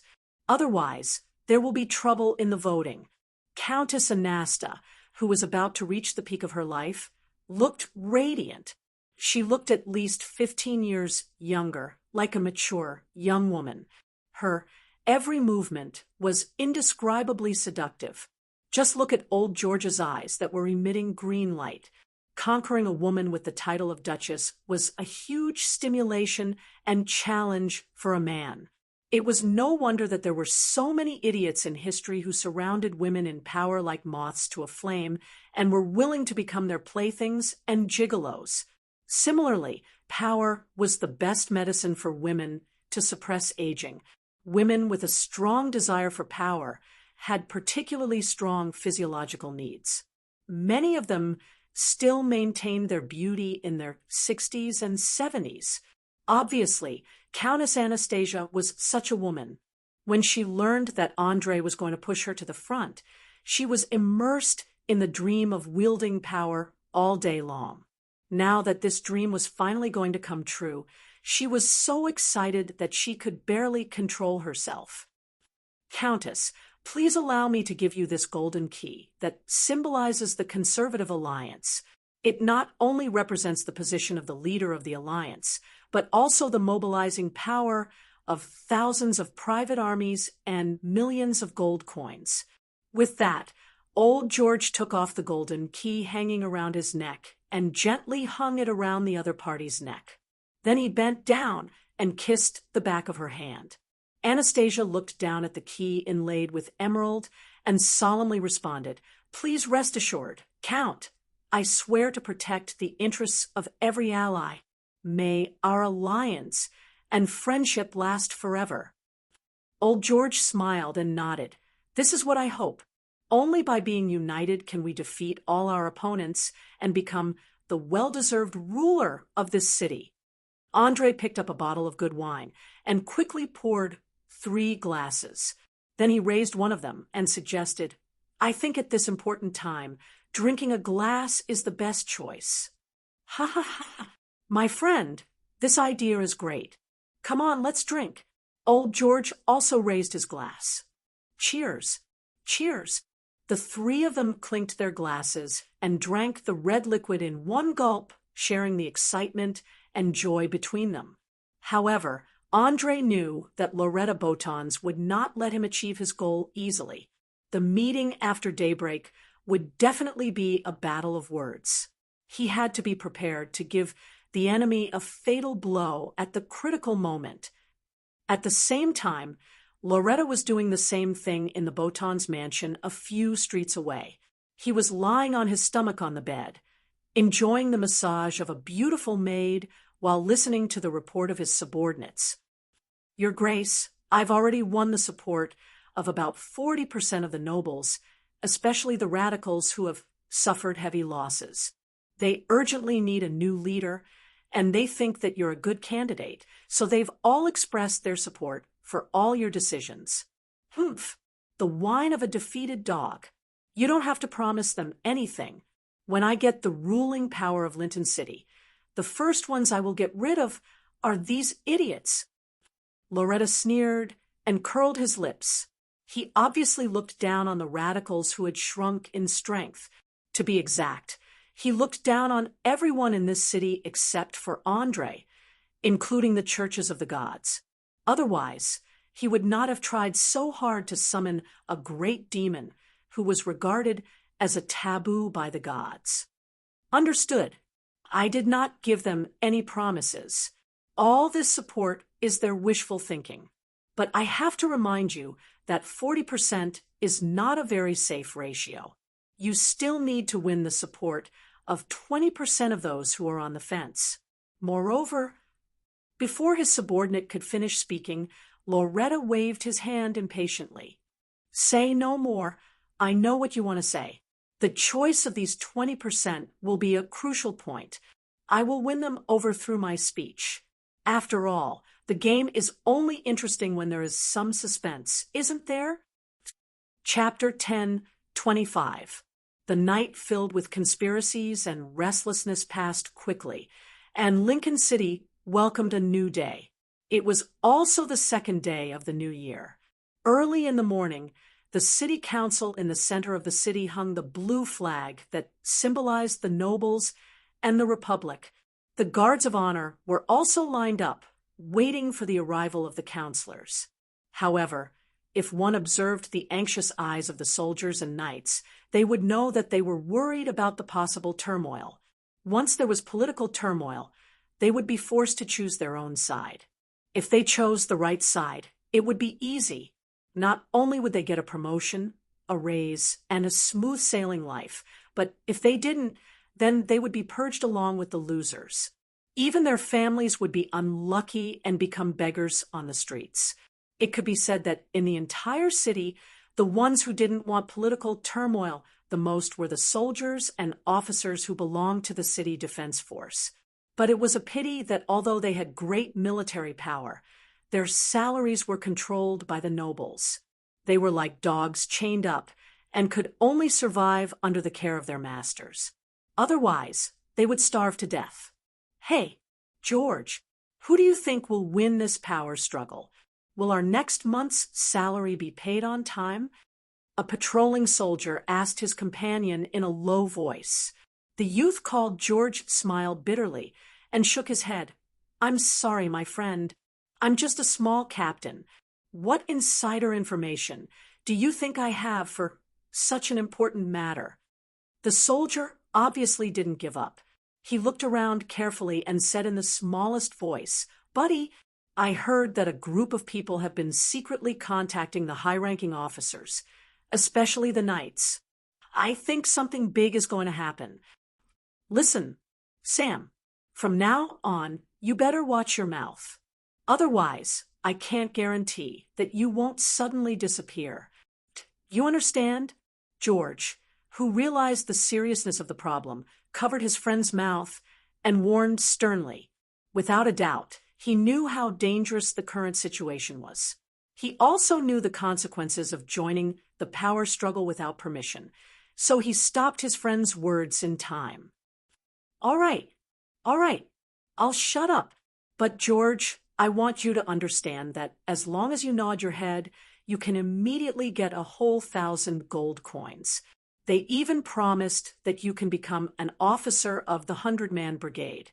Think about it. That's a position only nobles can hold, and I can also replace you as a captain. The soldier named Sam had obviously been blinded by the benefits. He kept tempting his friends to join him. He didn't understand at all how fragile small fish like them were in the game of power. They could be swallowed up by others at any time. George wanted to punch him in the face, but seeing the nobles' carriages appearing one after another, he wisely gave up that thought. He glared fiercely. Idiot, be honest with me. If I hear anything like that from your mouth again, I'll kick you out of the army immediately. Remember, this is the first time. I'll pretend I didn't hear anything. Sam was undoubtedly startled, and he nodded his head. George. Understood. I didn't say anything, and you didn't hear anything. George, now get your spirits up. Continue with the patrols. After saying that, George took a deep breath and ignored the soldier who had lost his mind. He walked straight ahead, but just as he turned the corner, a person covered in a gray cloak came out from the shadows and asked softly, Did you succeed? I'm sorry. I tried my best, but he doesn't seem to want to join.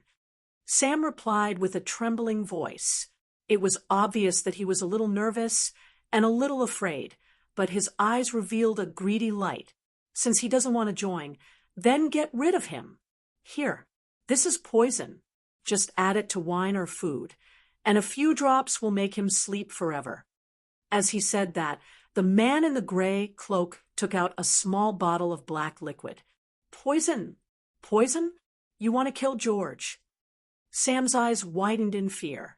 As a Southerner, he recognized at a glance that this was the venom of the most terrifying poisonous snake in the forest. Just as the man said, a few drops were enough to kill a person. Of course, the disadvantage was that this snake venom couldn't be stored for a long time. After it was extracted, it had to be used within 3 days. Judging from the color, this small bottle was no doubt taken out of the snake's mouth less than 2 hours ago. It was worth 500 to 1,000 gold coins on the black market. There was no doubt that if someone was willing to use such an expensive poison, they would be willing to use a higher commission to kill their target. The hooded man sneered and said sarcastically, "What? Are you scared? You must know that when you took our money, you swore that you would be able to complete any mission. If you want to go back on your words now, then think about your beautiful wife and 2 cute children." After saying this, he quickly entered the shadows and disappeared without a trace. Sam, who was left on the spot, couldn't stop trembling. After a few minutes, he barely managed to calm down. He took a deep breath and hid the poison in his pocket. There was no need to ask to know that he had already made the decision to kill his once best friend. Many times, there was only a fine line between hell and heaven, but one wrong choice was enough to ruin everything. Half an hour later, the person in charge of communication and giving orders successfully returned to the secret base in the slums. He reported, "Boss, Scarface, that idiot Sam has already fallen into our trap. Other than poisoning George, he has no other choice." "Well done. As long as that George, who refuses to bow to us, dies, the remaining officers will start to feel fear and fear. Then, one by one, they will be bribed by us. At that time, the entire city defense army stationed near the slums will be under our control." Scarface's lips curled up slightly, revealing a sinister smile. To be honest, he was enjoying the feeling of controlling everything from behind the scenes more and more. Especially these 2 days, he had toyed with those high and mighty officers in the palm of his hand. Every pore on his body was singing excitedly. Bonnie sat on the chair and asked with a slightly puzzled tone, "Why must we control the city defense army? What do we need to do next?" Scarface stroked the beard on his chin and explained with a smile, "Boss, you have to understand that although we are very powerful, we can't walk under the sun. But the city defense army is different. After controlling them, many things that are inconvenient for us to deal with can be dealt with by them. As for what we need to do next, we need to wait. Wait for Sir Andre to defeat his political opponents and become the true ruler of this city. At that time, we will also rise and become a formidable underground organization." Chapter 10:26. Everyone, I believe all of you have heard of the terrifying incident that happened on the New Year's Eve. 2 respected dukes were assassinated in their own mansions, and the other party used despicable and shameless methods. That's right, extremely despicable and shameless. They actually used women. Some of you might think that it was an accident, but let me tell you, no, this was a premeditated assassination. Every single one of us is in danger. Look at what we've been through this year. The destruction of a huge fleet, the blockade of the port by the abominable pirates, and now the shameless assassination of the nobles. We need to unite. We need to improve the system. We need to centralize as much power as possible so that Lincoln City can react to danger at the fastest speed possible, instead of waiting for 2 or 3 days without any leads like now. Please forgive my bluntness. The way the four dukes and the council ruled together is too backward. The reason why I called for this emergency meeting today is to remind every council member that if you still hold on to the pitiful power in your hands, then it's the same as allowing the enemy to do whatever they want in our territory. Perhaps today, perhaps tomorrow, perhaps one day in the future, you will also suffer the same fate as Duke Georgie and Duke Alexander. I sincerely suggest that everyone set their sights further. Perhaps you will lose some insignificant voting rights today, but you will gain a safer environment and more opportunities to make a fortune. As long as Lincoln City becomes strong again, we can still take back the sea route. We can continue to dominate the southern seas.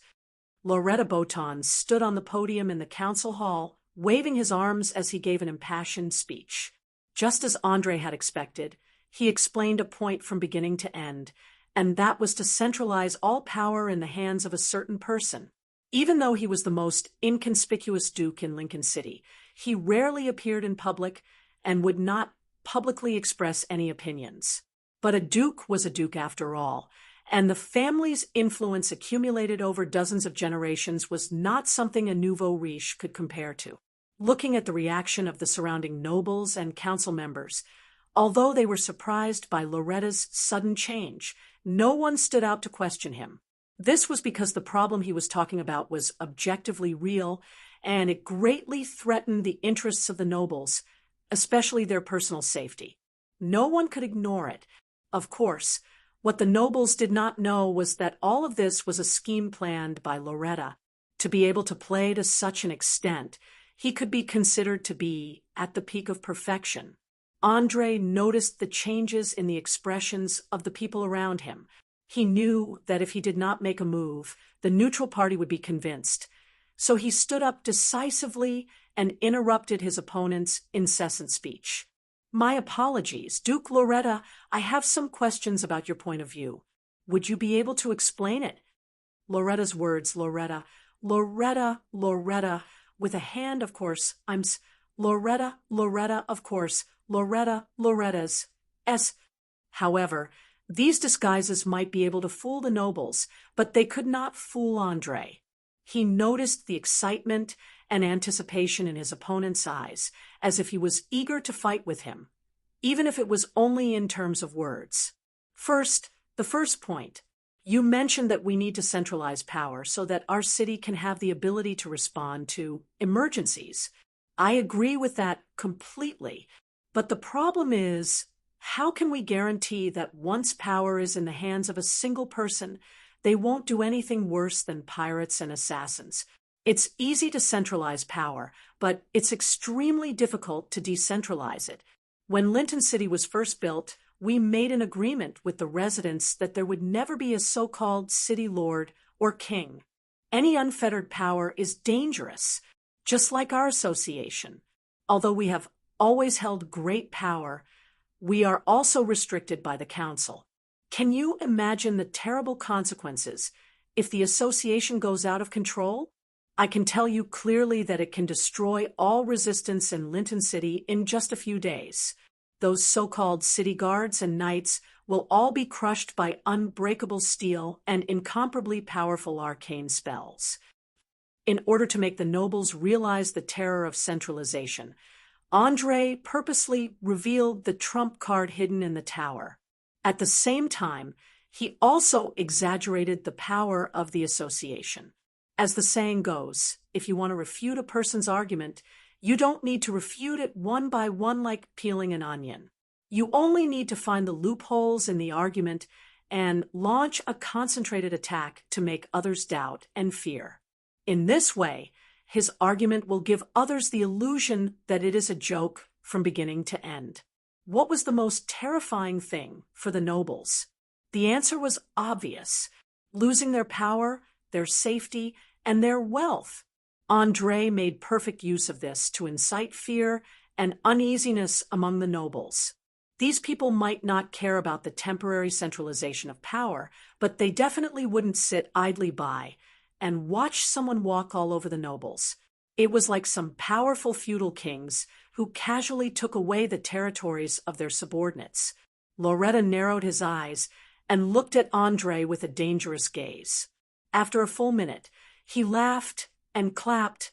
Ha ha ha! Wonderful! You're absolutely right.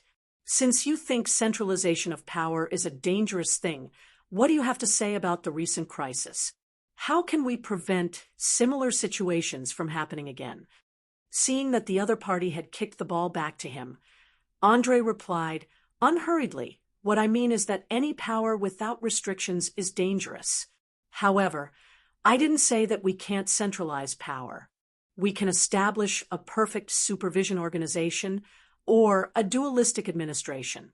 The power of the entire city will be divided into two parts, the internal affairs and the military. The council will vote for them and then hand them over to two people. This way, the one in charge of the military will focus on dealing with external enemies, and the other person will control the army's finances and logistics. Similarly, the one in charge of the internal affairs will control the finances, but he won't be allowed to reach into the military. If he dares to break the rules, the other person can arrest him and bring him to justice. As the guardian of Linton City, I represent the association to supervise the operation of the organization. Anyone who breaks the rules will become an enemy of the association. Chapter 10:27. Without a doubt, this seemingly fair separation of the three powers was actually an out-and-out trap. More than a third of the nobles were Andre's supporters, and the Association of Mages was his backyard. If this proposal was approved, then the power of Linton City would be firmly in his hands. No matter whether Loretta chose internal affairs or military affairs, he would be met with all sorts of difficulties in the next few months. It was like a rope around his neck, tightening bit by bit until he was strangled to death. To give a simple example, if Loretta chose military affairs, then Andre, who had control over internal affairs, could use all sorts of excuses to reduce the military budget. He would let the officers of the city guard learn how to skimp on their pay and become more and more corrupt until they completely lost their ability to fight. When the time came, he would use this as an excuse to kick his opponent out of politics. Of course, Loretta could also use his own money to support the army, but the problem was that doing so would also give Andre an excuse to make things difficult for him. No matter what he did, he would always be in the wrong. As for internal affairs, that was even simpler. He didn't have an army, which meant that he had no power to resist. Andre could use the excuse of arresting enemies to enforce martial law and search the city. In less than 2 to 3 months, the city's economic situation would plummet. At that time, he could also use this as an excuse to kick Andre out of office. Political battles had always been ugly and unscrupulous, so Andre didn't have any burdens in his heart. When he stood out to oppose Loretta, he had to play the role of a good politician. Otherwise, he would be irresponsible to himself and his allies. As a smart person, he knew very well that many people would die in this political storm, and even more people would fall into the abyss and become worthless. However, compared to the tens of thousands of civilians in Linton City, the death of a few nobles was much better than the destruction of the entire city. Loretta wasn't an idiot. On the contrary, he was very smart, so he immediately saw through this elaborate trap. However, the problem was that he couldn't directly refute or deny it. Otherwise, it would seem that he was too ambitious and would cause further suspicion and panic among the nobles. Looking at Andre's half-smiling face, he suddenly realized that he seemed to have underestimated his opponent and didn't make sufficient preparations, resulting in a very passive situation. There was no hesitation. There was no further entanglement. Loretta made a prompt decision to give up the idea of seizing all power. He pretended to be convinced and said, "Your wisdom amazes me. As the last duke of the city, I suggest that we start a vote immediately to see how many people support this new way of operating. The last Duke— No, it's not one, but two. The corner of Andre's lips curled up slightly, and he stretched his right index finger gently. Not long before Duke Georgie and Duke Alexander were killed, they jointly elected a person to take over Duke Ian's position. That person was Countess Anastasia of Westsya. Two dukes, one in charge of military affairs, and the other in charge of internal affairs. This is the balance, isn't it? Obviously, Andre wanted to pursue the victory and completely push his opponent into a corner. That's right. We are all witnesses. Old George was the first to stand up and respond. Yes, me too. Under his lead, the conservatives stood up and echoed loudly, showing their strength. At the same time, they stared at the radicals with provocative eyes. Many of the neutrals were infected and took the initiative to join in. After a while, more than half of the people in the hall stood up. As for the remaining people, their faces were a little ugly. They all looked at Loretta on the podium, waiting for him to give the signal to fight back. Unfortunately, Loretta didn't seize the last chance to make a last-ditch struggle like ordinary politicians. He was a person who could take what was right and let it go. He quickly took 2 steps forward and whispered in Andre's ear with a smile, "My dear opponent, you won this time, but don't be too complacent. We will have many opportunities to fight in the future. Next time, I won't be so careless. Besides, since you want to be the guardian of this city, I might as well give it to you first. Let's see if you can defend it." "Ha! I hope you can find such a good excuse to absolve yourself next time." Andre didn't back down and retorted. He could feel that Loretta was gradually losing control of his emotions.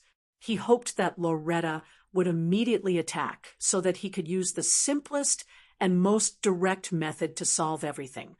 Excuse? No, I don't need to excuse myself. A failure is a failure. I just want to tell you that this is just the beginning. Next, you will slowly see all the power I have. After that, Loretta's eyes flashed with a strange color. In front of everyone, he turned around and left the hall. He didn't even bother to explain to the nobles who supported him, nor did he intend to defend part of his rights. Instead, he simply gave up all of them. If there was a word to describe it, it would be a godly trap. About 40% of the nobles were completely trapped and became the victims of the political struggle. What awaited them was a merciless purge. With 2 cold eyes, Andre looked at everyone present, and then said with a slightly proud voice, "Everyone, just now, the respected Duke Loretta has agreed that I will temporarily take over his position and preside over this emergency meeting. Since more than half of the members present agree with my proposal, let's start the voting now." Shock. Silence. The nobles who were abandoned quickly showed a look of despair because they knew that as soon as the voting passed, they would completely lose their rights. The best outcome was to keep their property and a noble title. Maybe they would be suppressed and forced to leave the city. On the contrary, the conservatives, especially Old George, had begun to shake hands and hug their allies to celebrate the upcoming victory in advance. Anasta, Countess of Westsya, quickly tidied up her clothes and hair to make herself look more noble and elegant. With a reserved smile on her face, she nodded gently to greet whoever she saw. As a duchess who was about to succeed, she had to maintain a relatively fair attitude from now on. At least, she had to let the failed nobles feel at ease and not make any big trouble. Once the situation was completely under her control, she would slowly deal with them one by one. Chapter 10:28. Your Excellency, congratulations on obtaining another glorious victory. I believe that under your leadership, the entire Linton City will soon restore order and its former glory, a conservative noble said respectfully with one hand on his chest. Thank you. This is the hard work of everyone. As I mentioned before, as long as we are united, no enemy can stop us from moving forward. Andre smiled and returned the salute. As the voting ended, all the counselors who followed him received substantial benefits, such as tax relief, more public and military positions, and so on. It could be said that the conservatives had completely changed the municipal management system from top to bottom. Other than Loretta, who still had the title of a military duke, the rest of the losers were all cleaned up. As the leader of the entire large vested interest group, Andre naturally received the support and love of many members. Some of the people who had complained about old George placing his bet too early now changed their words and praised him for having a sharp eye that brought rich returns to the entire faction. The nobles were always realistic. Whoever could bring them power and benefits, they would support the rule of that person. Furthermore, Andre had no intention of ruling Linton City. He only wanted to divide the rights and let the nobles and big merchants conduct self-governance. Just like the Dutch Parliament in the 17th century, he only needed to firmly grasp the sea to completely ensure that the Parliament would never be able to escape his control. Unfortunately, most of the nobles did not have such a long-term strategic vision. They only knew that this flaming duke was neither greedy for power nor did he like to monopolize business.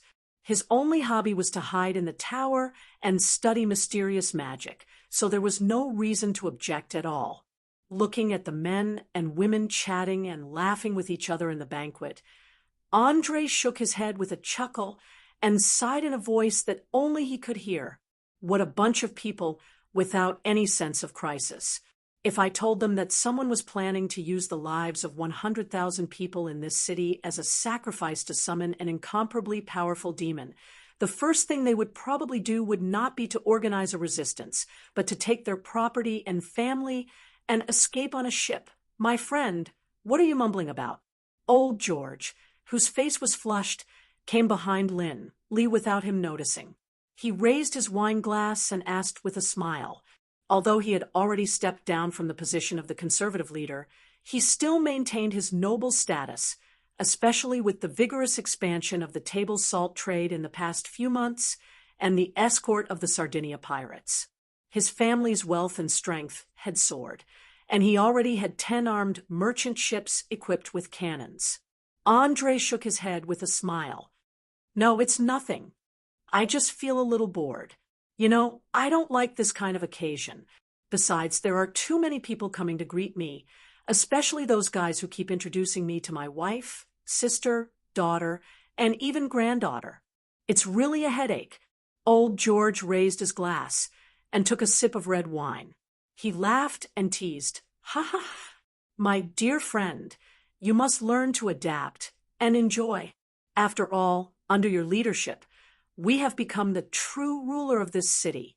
Moreover, you are the famous Flaming Duke, the only remaining member of the Branchflower family.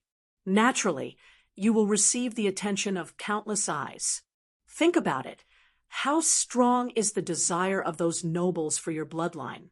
I can tell you clearly that they will even try to bribe your maids, manservants, housekeepers, cooks, gardeners, and collect everything that can make a woman pregnant by your bed every day. You must know that although the Branchflower family has a bad reputation and has always been called destroyers and destroyers, they are the most beloved family in the fire elemental world. Any descendant will be blessed by the fire elemental prince. If it weren't for the fact that there are no women of the right age in my family for the time being, I would definitely drug your wine and make an illegitimate child. So be careful. What you'll be facing next might not be ferocious enemies, but a group of young, beautiful, and enchanting women. As long as you show the slightest sign of being moved, they'll immediately rush up and swallow you whole. After saying this, the old man touched his gray hair, his eyes full of schadenfreude. As a romantic male nobleman, he knew a famous saying, if one woman pursued you, it was a kind of sweet happiness. If 2 women pursued you, it would be a kind of terrible pain and suffering. If a group of women pursued you, it would be an out-and-out war. After hearing old George's words, Andre subconsciously shivered. He hurriedly scanned the women in the banquet hall and found that the way they looked at him was indeed a little strange. If he had to use a simpler word to describe it, he was now like Tang Sanzang in the Journey to the West, and these women were like monsters of all kinds. Damn it! I think I should hide in the wizard tower for a while. Andre decisively decided to run away. He was already a powerful spellcaster who could calmly face the threat of death, but when faced with a group of terrifying women, he still felt a little scared. Old George smiled and shook his head. No, please believe me. Running away won't solve any problems. Andre rolled his eyes in annoyance. Then what do you think I should do? I don't want to be annoyed to death by these never-ending women. It's very simple. Get married to Chloe as soon as possible. After you get married, she can legitimately help you block most of the harassment. Old George lowered his voice and gave his suggestion. He was undoubtedly an expert in dealing with nobles. Otherwise, he wouldn't have been elected as the leader of the conservative nobles. Get married. Andre raised his head and glanced at Chloe, who was chatting with a few noble ladies not far away. This girl had already celebrated her 16th birthday. She looked slender and elegant, whether it was her full chest or her shapely buttocks. It showed that she had reached the age where she could be plucked. In addition to her long-term swordsmanship training, her body wasn't slightly plump like ordinary noble ladies. Instead, it was full of streamlined muscles, especially her slender waist and slender thighs, which were enough to bring extreme pleasure to men during intense sports. Old George stroked the neat beard on his chin and nodded with a smile. That's right. Get married. When it comes to sending off suitors, it's the wisest choice to leave it to the mistress. Back then, I let the mistress send away those women who tried to pester us. Otherwise, I'm afraid the illegitimate children would have formed a small team. Chapter 10:29. The corners of Andre's mouth twitched slightly. It was the first time he heard the old man mention his romantic affairs when he was young, but he also knew that in this world without much entertainment, the noblemen were either keen on pursuing power, hunting, or looking for mistresses. In any case, they always had to have some hobbies to pass the time. Obviously, hunting and pursuing power came with corresponding risks, especially the former. Once they encountered monsters or large carnivorous beasts, they were likely to face the danger of death. Therefore, most of the noblemen chose the latter, which was to look for mistresses everywhere. Those who had the capital could chase other people's young and beautiful chess pieces, and those who didn't could also play with ignorant girls. Just when Andre was secretly lamenting that there were no good people in the noble circle, Anastasia, who had just been crowned with the title of Duke, came over and asked with a smile, "What are you talking about?" "Nothing. Our young Sir Archmage is worried that there are too many suitors. I gave him a small suggestion, which is to get married as soon as possible." After that, old George bent down and gently kissed the back of Anastasia's hand. "I think this is a good suggestion. Chloe is already 16 years old and can take on all the responsibilities and obligations of a mistress. And I also hope to see you give birth to a qualified heir as soon as possible. You know, our current position is not stable enough. If there is a male heir, then many people who are still hesitating will immediately turn to us." Anastasia was undoubtedly an excellent politician. At a glance, she could see the benefits of an open marriage for the current situation. After all, she was not a duke in the traditional sense, but a spokesperson who relied on the support of the forces behind her to get to the position. She urgently needed to stabilize her position through some means. There was no doubt that in the consciousness of the nobles, no alliance was stronger than marriage. Therefore, she felt that letting her niece and Andre hold an unprecedented wedding was the perfect opportunity to send a signal to all the nobles. "Have you asked for Chloe's opinion on this matter?" Andre turned around and asked with some uncertainty. Anastasia pursed her lips and asked with a playful look, "Do you think Chloe will object?" "No, I think she can't wait to become your wife. So please don't worry about that." Andre instantly realized that this was no longer a simple marriage, but a political show. He immediately nodded with a bitter smile. "Well, I can't find any reason to object, but please promise me. Don't make it too exaggerated. I hate being stared at like a clown by a group of people. Don't worry. I swear that I will strictly select the guest list. Those who are not qualified will not be allowed to appear at the wedding." Anastasia gave a promise without hesitation. After such a long time together, she was very clear about the preferences of this young man in front of her. Sometimes, harsh selections would arouse the subconscious competitive behavior of the nobles, which was very beneficial to her. Then set a date as soon as possible. Just inform me 2 days in advance. After saying that, Andre took a deep breath, came to Chloe's side, and whispered something about the wedding in her ear. The young lady's eyes were instantly filled with ecstasy. The two quickly disappeared at the end of the stairs to the second floor, hand in hand. Seeing this scene, old George placed one hand on his chest and bowed deeply to Anastasia. "Please allow me to congratulate you in advance for successfully marrying a powerhouse with infinite potential. As long as there are no accidents in the future, Mariel will definitely become the most prominent family in Linton City, and even in the entire South." The latter smiled and bowed back.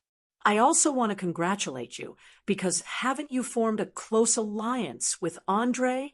Don't think that I don't know that your income from trade alone has doubled this year, and it will only increase in the future." Old George had no intention of hiding it. He laughed and admitted, "Ha ha, you really know everything about me. But your income this year seems to be much more than mine, right? My income is about 3 times that of yours, so I'm planning to recruit more qualified soldiers. I wonder if you have any suitable ones to recommend to me?" Anastasia said as she used her eyes to tease the other party. The first thing any noble would do after having money was to expand the number of troops and subordinates, especially after Andre's reminder.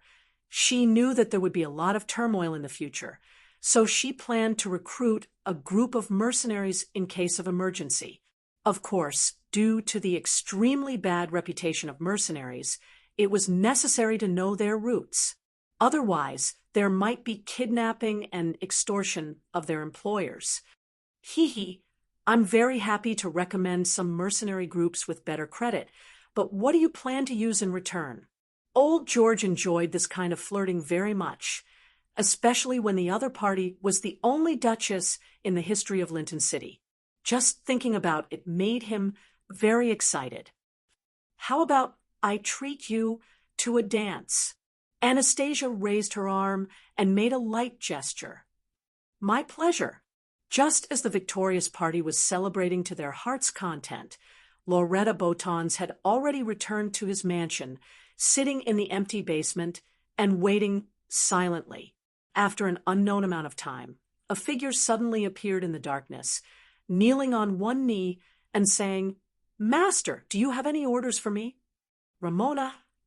Loretta softly called out the other party's name. "I have a mission for you now, a very important one that may lead to your death. Please speak. You should know that I'm willing to do anything for you, even if it means sacrificing myself." The black figure took off her hood, revealing an extremely beautiful face, her eyes filled with fiery passion. The corner of Loretta's mouth rose slightly, and he stretched out his hand to gently stroke the woman's delicate skin, slowly saying, "You know what? I lost today, completely lost to my opponent. This is the first time I've lost since I became a mage. It's a strange feeling, a little angry, a little unwilling, and a little jealous, so I decided to teach him a little lesson." Ramona quickly took 2 steps forward and affectionately kissed the back of her master's hand. "Please rest assured, I will personally deal with that young man called Andre. Very good. Go ahead and do it, but remember one thing. You can play with his feelings, but you can't cause any substantial harm to him because he's my prey. You understand? A cold light flashed through Lorton's eyes as he asked with a smile. At this moment, his two hands were trembling slightly, and his whole body was emitting a terrifying aura, like a volcano about to erupt. Understood. I will use my own body to pave the road to victory for you. After saying that, Ramona stood up, took off her cloak and coat, wearing only a tempting white gauze dress, and walked with graceful and enchanting steps as she disappeared at the end of the tunnel. Chapter 1030. Someone once said that the best way to approach a woman was to give her what she desired the most in her heart, such as romance, wealth, status, fame, and so on. As long as you could achieve these, then the woman would basically be unable to escape from your grasp. But if you were to approach a man, then the situation would be much more complicated. Not only would you need to understand the man's character, hobbies, and pursuits, you would also need to create a perfect encounter. Otherwise, once you met someone who was more suspicious, it would immediately cause a completely opposite effect. Ramona was undoubtedly a very intelligent woman, so she did not rashly approach Andre, but started from the people around him. In just a short 2 days, she had successfully settled the relatively simple Mabel and Fiona. At the same time, she had also become close friends with Chloe. After all, the seduction ability brought about by the water fairy's bloodline did not discriminate between men and women. As long as she was willing, she could make any woman fall in love with her and give up everything for her. But Ramona did not do that. Her plan was to first charm Andre and have an intimate relationship with her, then seduce Chloe and make this lovely, noble girl fall in love with her. Finally, she would design a trap to completely expose all the chaotic relationships that should have been hidden in the dark. In this way, not only could she destroy Andre's happy private life, but she could also destroy the important marriage that was about to be held. It was simply killing two birds with one stone. Today was the most important step of the entire plan. She wanted to complete a carefully planned encounter under the recommendation of Chloe. Ramona, come and help me try on this dress. Chloe, who knew nothing, held up a dark blue dress and waved at her close friend who harbored evil intentions. The latter immediately walked over with a smile and openly took off her clothes. She put on the dress and posed seductively and asked, "How do I look?"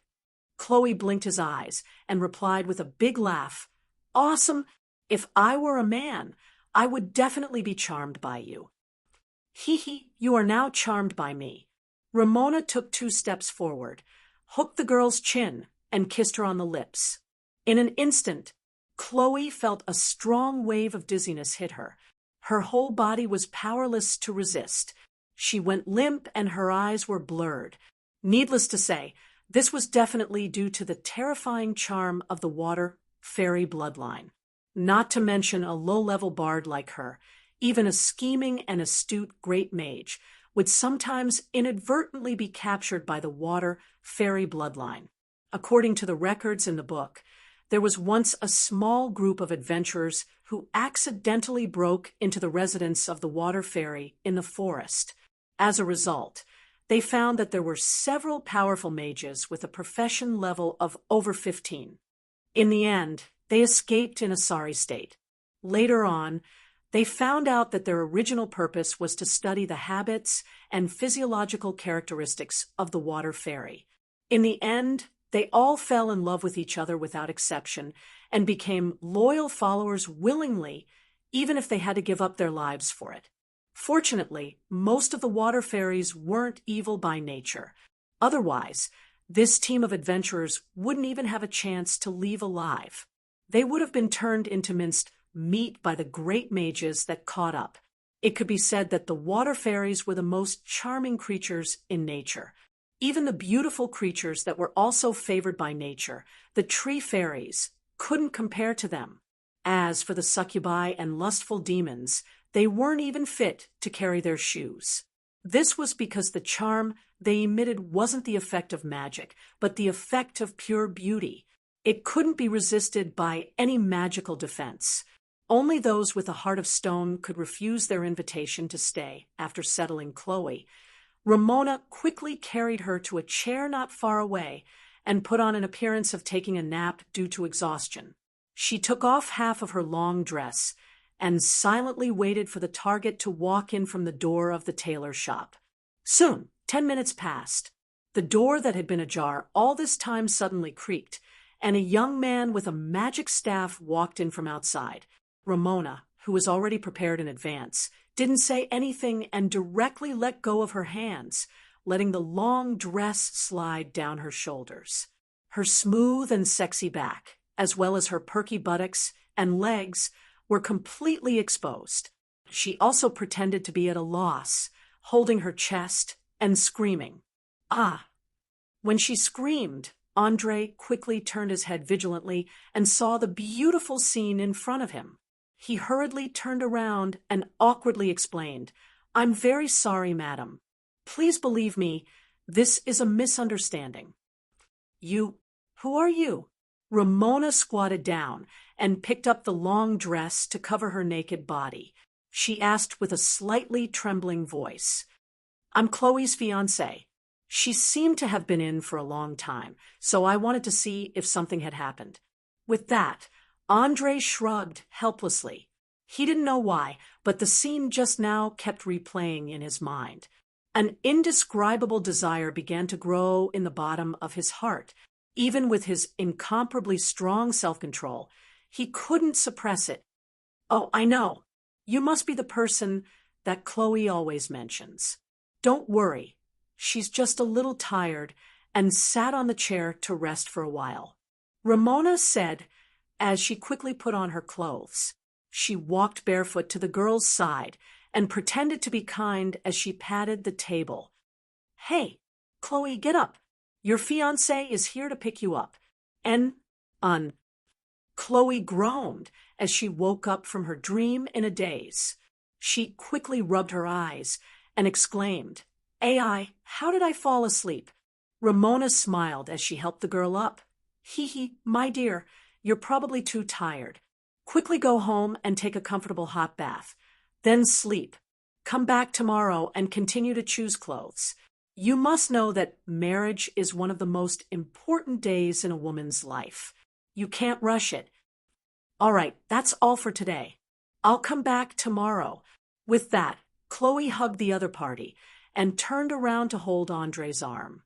The two of them left the tailor's shop in a short while and disappeared at the end of the street in a horse carriage.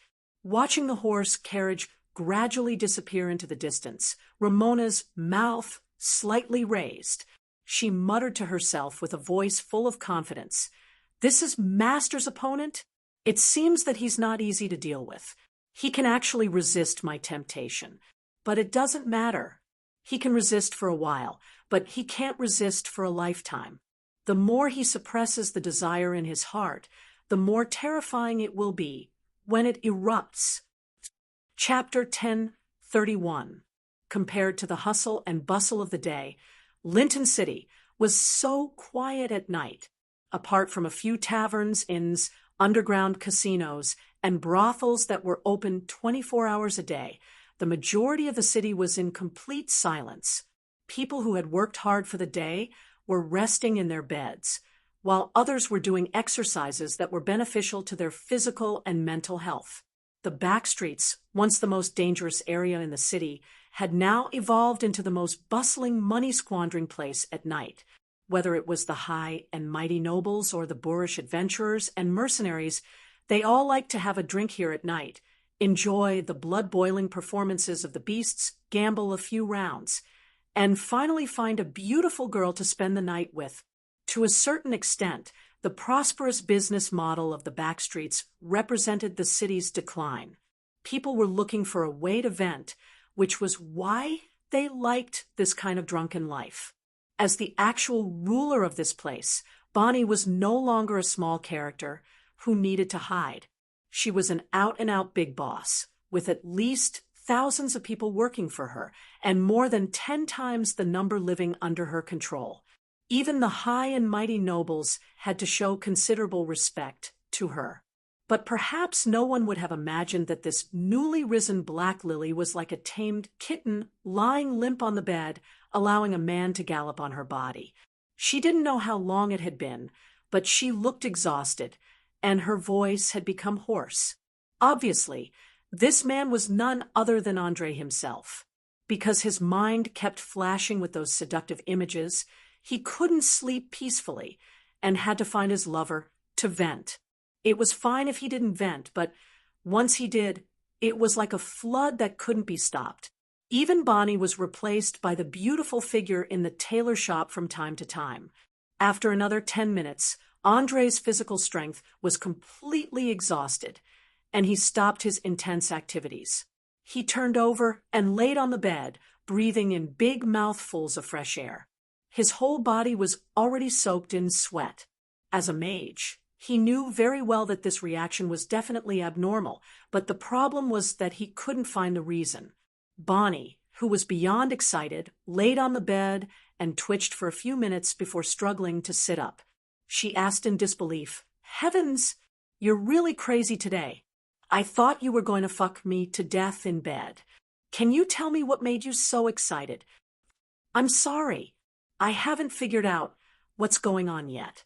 It's just that a woman's naked body keeps appearing in my mind. It's like I'm under a spell. I can't rest or sleep." Andre smiled bitterly and rubbed his forehead. "Woman?" Bonnie immediately frowned. "What woman? Could it be that she's beautiful?" Well, when a woman encountered such a problem, her first reaction would always be whether or not the other party was prettier than her. Only then would she begin to analyze the possibility of being charmed by magic. Andre took a deep breath and shook his head, helplessly. "I don't know. I can't even remember what she looks like. I only know that she's the owner of a new tailor shop in the city. She seems to be close to many noble ladies and young ladies." Hearing this, Bonnie's eyes widened and she gasped. "You're saying you can't remember what she looks like, but you want to sleep with her?" "Yes, I know it's strange, but I've checked with magic. There's no sign of being affected. Do you see that staff over there? It can block all mental, emotional, and detection spells. Even if someone tried to affect me, as long as I hold it, I'll wake up immediately. So I'm 100% sure that this isn't the effect of magic." Andre scratched his head angrily. His face was full of annoyance and uneasiness. To be honest, ever since he became a mage, this was the first time he encountered such a strange situation. He even had the thought of killing the other party to solve the problem. Bonnie also realized that her lover was indeed a little strange. She quickly suggested, "Do you want me to help you investigate this woman and see what her background is? Are you sure your men can handle this situation?" Andre asked suspiciously. "Of course. I've recruited quite a few special talents during this period of time." As he spoke, Bonnie smiled and shouted towards the door, "Ramones! Come in." In just a few seconds, a man in a white shirt walked in from outside. He placed one hand on his chest and bowed deeply. "Boss, you called for me?" Bonnie nodded without hesitation. "That's right. I have a mission for you now. Go and monitor the owner of the new tailor shop in the city. Be careful. That woman seems to have a very special ability. You can rest assured. No woman can affect me at all, no matter how beautiful she is." Raymond's lips curled up slightly, a trace of contempt in his eyes. Andre noticed that the other party's appearance was a little strange, especially on his chin. He didn't have the thick beard or stubble that most men had. The way he spoke was a little feminine. To confirm this, he suddenly probed, "Raymond's, was that part of your body castrated?" "Oh, you know about castration too?" Raymond's raised his eyebrows in surprise, but he didn't show any signs of anger. I've heard a little about it, but I've never seen it before. Andre answered ambiguously. Obviously, he guessed right. The man in front of him who spoke and acted a little strange was actually a castrated person. Moreover, he was castrated very early on, so his male hormones had stopped secreting long ago. He didn't have any physical needs or desires at all. Raymond laughed and pointed at himself. Ha ha ha ha, you've seen it now. I'm a palace attendant from the Guttak kingdom in the east of the continent. I'm in charge of helping the king manage the huge harem. In order to prevent others from tainting his women, the king would buy a few younger boys every year and castrate them. They would then send them to a designated place to receive training. I'm one of them. Andre nodded thoughtfully and asked, Then why did you appear in the south? As far as I know, the Guttak kingdom is at least tens of thousands of kilometers away from here. A normal person would probably die halfway there. Magic. I used the power of magic to escape here. As for the specific reason, please forgive me for not being able to reveal it. But rest assured, if you want to keep an eye on a charming woman, I'm the best candidate. No matter how beautiful or charming she is, it can't compare to a few silver coins in my eyes. How about it? Can you let me carry out this mission without worry now? As he spoke, Raymond waved his arms and performed an exaggerated palace etiquette. His movements were as smooth as flowing water, and no one could find any fault with it. Chapter 1032. Raymond was undoubtedly a qualified intelligence agent, especially in the palace of the Guttak kingdom that he once worked for. From ancient times until now, there was a bloody tradition that if the current king accidentally died in an accident, then the remaining princes would start to kill each other to determine the final winner to inherit the throne. The rest of the princes, regardless of whether they participated or not, would all be killed. The only ones who could survive were the princesses, because they were important marriage tools used to reward meritorious officials or appease the restless neighboring countries.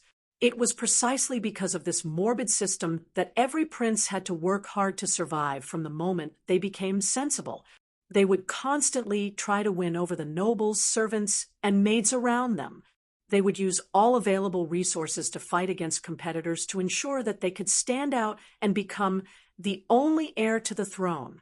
Similarly, the servants would also join the camp of a certain prince for survival and power. They would give advice to the prince and contact the outside loyalists. In such an environment, every surviving attendant had become an out-and-out intelligence expert and a master of conspiracy. Any conversation or action that ordinary people found insignificant would reveal a lot of useful information in their eyes.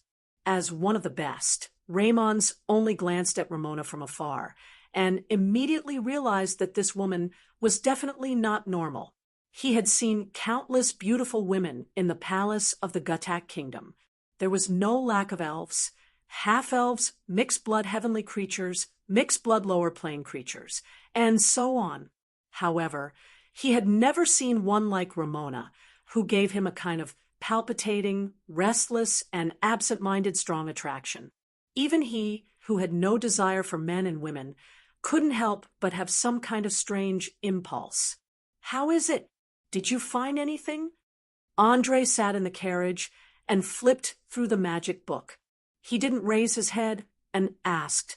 After the intense venting yesterday, he was much calmer now and could control his emotions. Raymond, who was disguised as a coachman, smiled and replied in a low voice, "Of course, my lord. Although I don't know her origin, from her behavior, she has obviously received some kind of special training. Especially the moment when someone approached her, she would subconsciously put one of her hands behind her back. This is not a reaction that a tailor shop owner should have." Andre's mouth slightly curved up, and a trace of playfulness appeared on his face.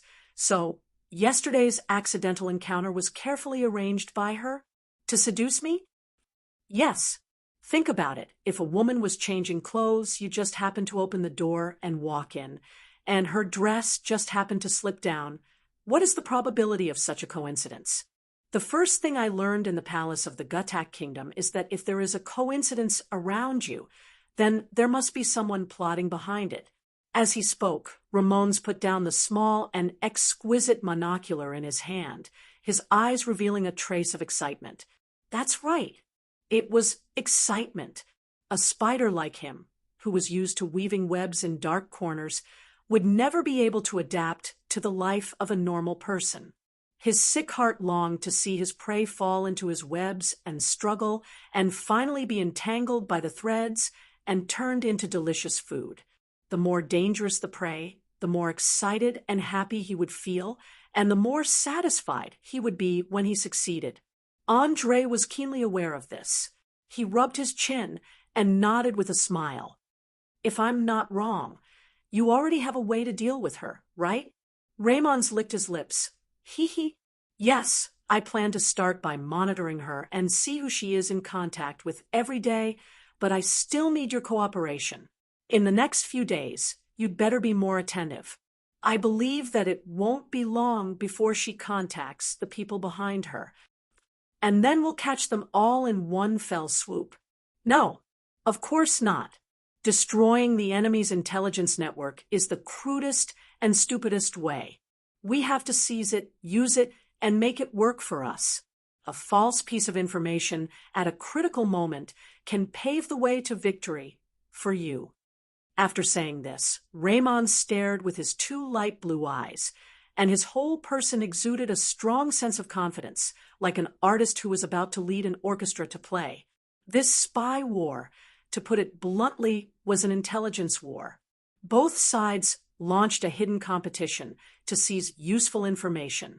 In Oraire, which was a relatively primitive land, most spies were still stuck at the basic level of spying, assassination, bribing the enemy, and instigating rebellion.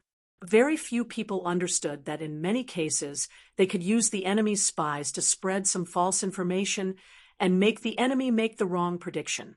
However, this kind of difficult game was not something that anyone could play, at least until now. Andre had not found such a talent. But at this moment, Raymond showed a talent in this area, so he was not sure whether to give him a chance or to destroy this dangerous person from his body to his soul. After being silent for a full 5 minutes, Andre closed the magic book in his hand and asked in an emotionless voice, "Tell me, Raymonds, what do you desire? Money? Power? Or status? With your intelligence, you should understand that I will not casually give power to a person of unknown origin. If I decide to put someone in an important position, I first have to understand what he wants from me and whether I can satisfy his desire. Especially for something as sensitive as the intelligence network, I have to ensure that the person who controls it is 100% loyal. Otherwise, if there is a betrayal, the damage caused will be far more serious than if the enemy directly attacked." Raymonds took off his hat, placed it in front of his chest, and bowed deeply. "Sir, have you heard of the rain spider? It is a very strange creature. Because it often rains in the place where they live, the spider web will be ruthlessly destroyed every few days. However, these small animals did not give up. They continued to repair the net over and over again because they knew that without the net, they would starve to death or become the prey of other animals. Although it is a bit sad to say this, I am the rain spider. Since I came into contact with this dark world at the age of 12, there is no turning back. Weaving a web is the only way for me to survive. As long as you are willing to trust me, then I will weave a web and block all the enemies from the dark. No matter how many times the web is destroyed, I will repair it again. Of course, if you can arrange a warm home for me, then I will be even more grateful to you and work harder to repay this kindness." Chapter 1033. When smart people talked to smart people, they rarely talked about conditions directly. They often tested each other first and used various metaphors to express their attitude. Obviously, Raymonds's words just now implied that he wanted the right to deal with all emergencies on his own. In return, he would deal with all attacks from the dark world or spies from the enemy. After thinking for a few minutes, Andre felt that he should give it a try no matter what, so he took out a low-level storage ring that he had made himself not long ago and gently placed it in the palm of his hand. Take it. It stores 2 level 3 spells. Fireball. It should be enough to help you complete this mission. Now go and prove your ability. As long as your performance satisfies me, I will give you everything you want. As you wish, my lord. Finally, I want to ask you something. Do you have any special needs for that woman? For example, destroy her spirit and make her your slave. You should know that in the Guttak kingdom, many princes have developed many unknown hobbies due to long-term mental repression, and I am the one who helps them satisfy their hobbies. As Raymond spoke, he quickly put the ring on the index finger of his left hand, a cruel smile on his face. If there were a paladin or priest casting detection camp at this moment, his body would be exuding an extremely evil and twisted black-red color. Andre smiled and waved his hand. Haha, no need. Thank you for your kindness. Just do it the normal way. Also, let me remind you that I am playing a dangerous game with a dangerous enemy, so you better be careful. Otherwise, I can't guarantee that he won't come after you directly. Understand? Danger was a problem that every spy had to face. Some people collapsed under the tremendous pressure, while others fell into some kind of indescribable chaos and madness. Only a few elites could withstand the pressure and methodically process the information one by one and send it to the designated person.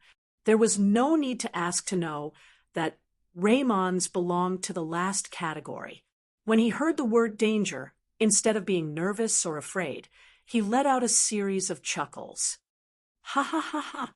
My lord, I already knew what I was doing since I was 12 years old. I have experienced all kinds of methods, including poisoning, assassination, threats, bribery, torture, and so on. So please don't worry.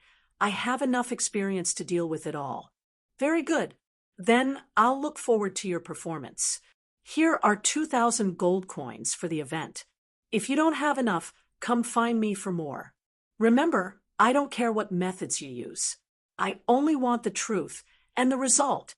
If you disappoint me, then I guarantee that the consequences will be more terrifying than any punishment you know.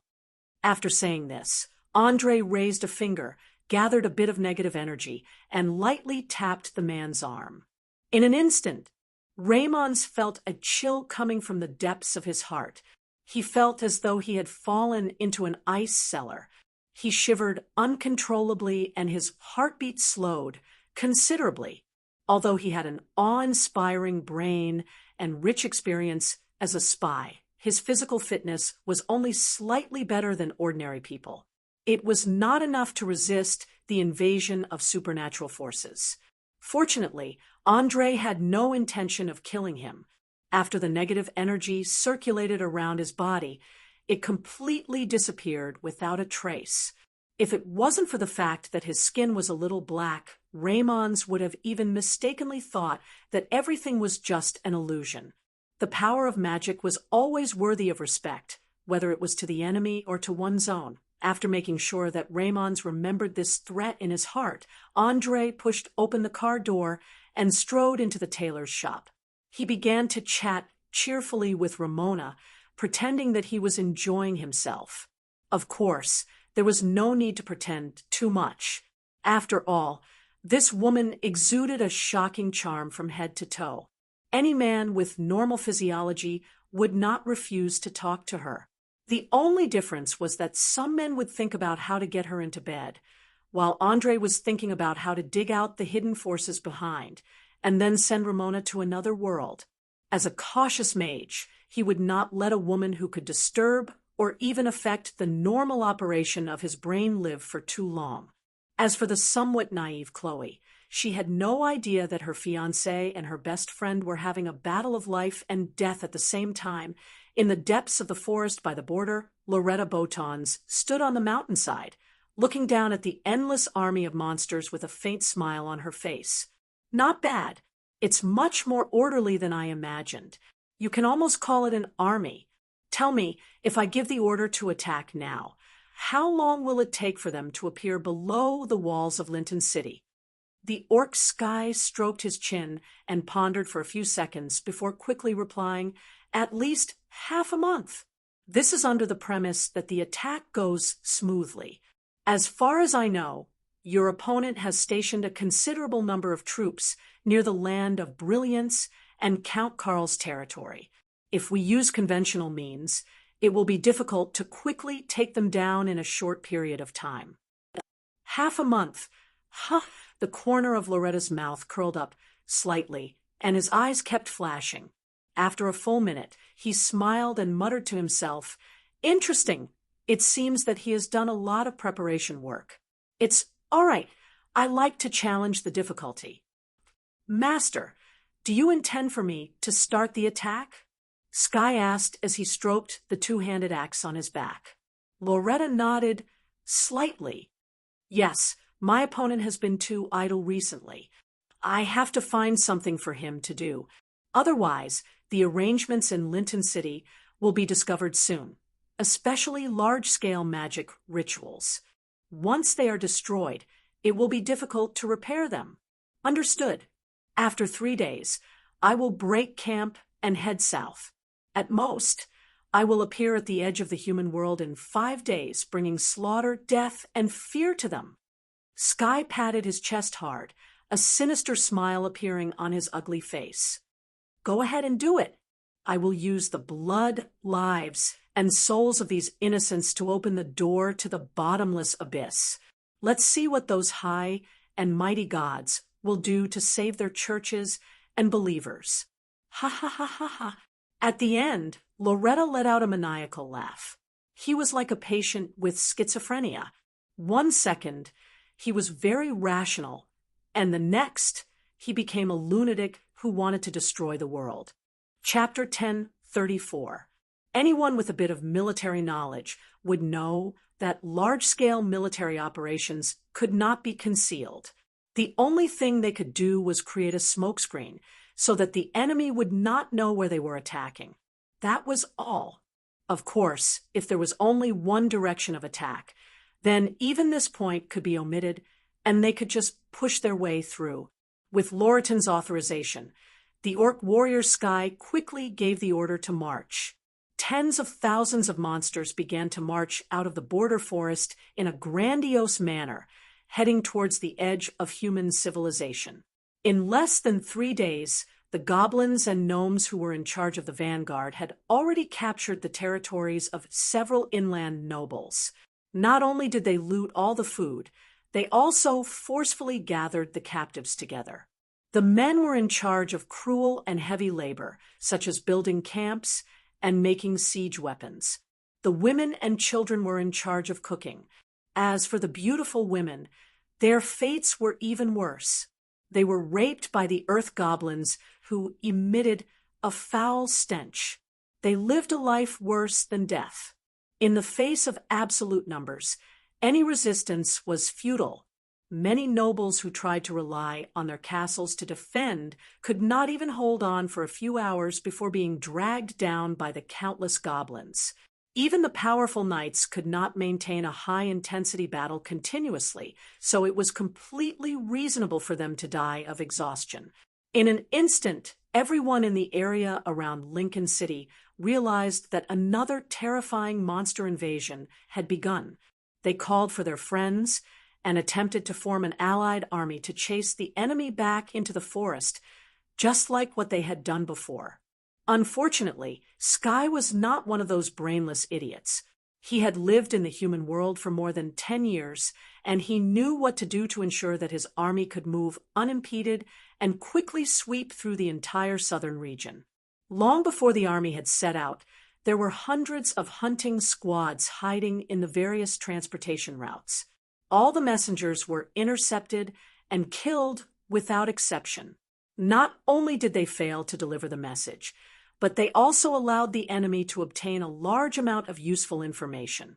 Using the letters between the nobles, the monsters quickly gathered their military strength and focused on a few of the more threatening targets. In less than 2 days, the nobles were uprooted.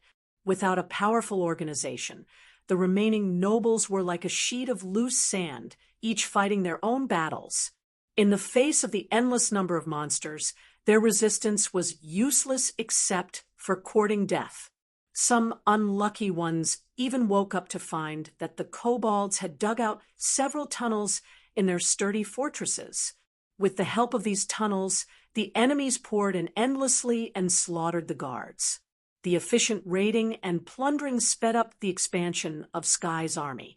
Compared to when they had just left the forest, the monsters under his command were now well-equipped. They also had a group of 400,000 laborers and cannon fodder at their disposal. At critical moments, they could give these pitiful humans weapons and let them charge at the city walls and fill the moats. Seeing that the situation was set, the cunning half-orc commander smiled sinisterly and said to his trusted aide, "Groose, how are your men's preparations?" The half-orc named Groose pounded his chest and answered in a muffled voice, "Unbearable hunger and thirst. My king, as long as you give the order, I can immediately take any target for you. You must know that the hill giants are very good at throwing rocks. In just 10 minutes, they can destroy any city wall." "Very good.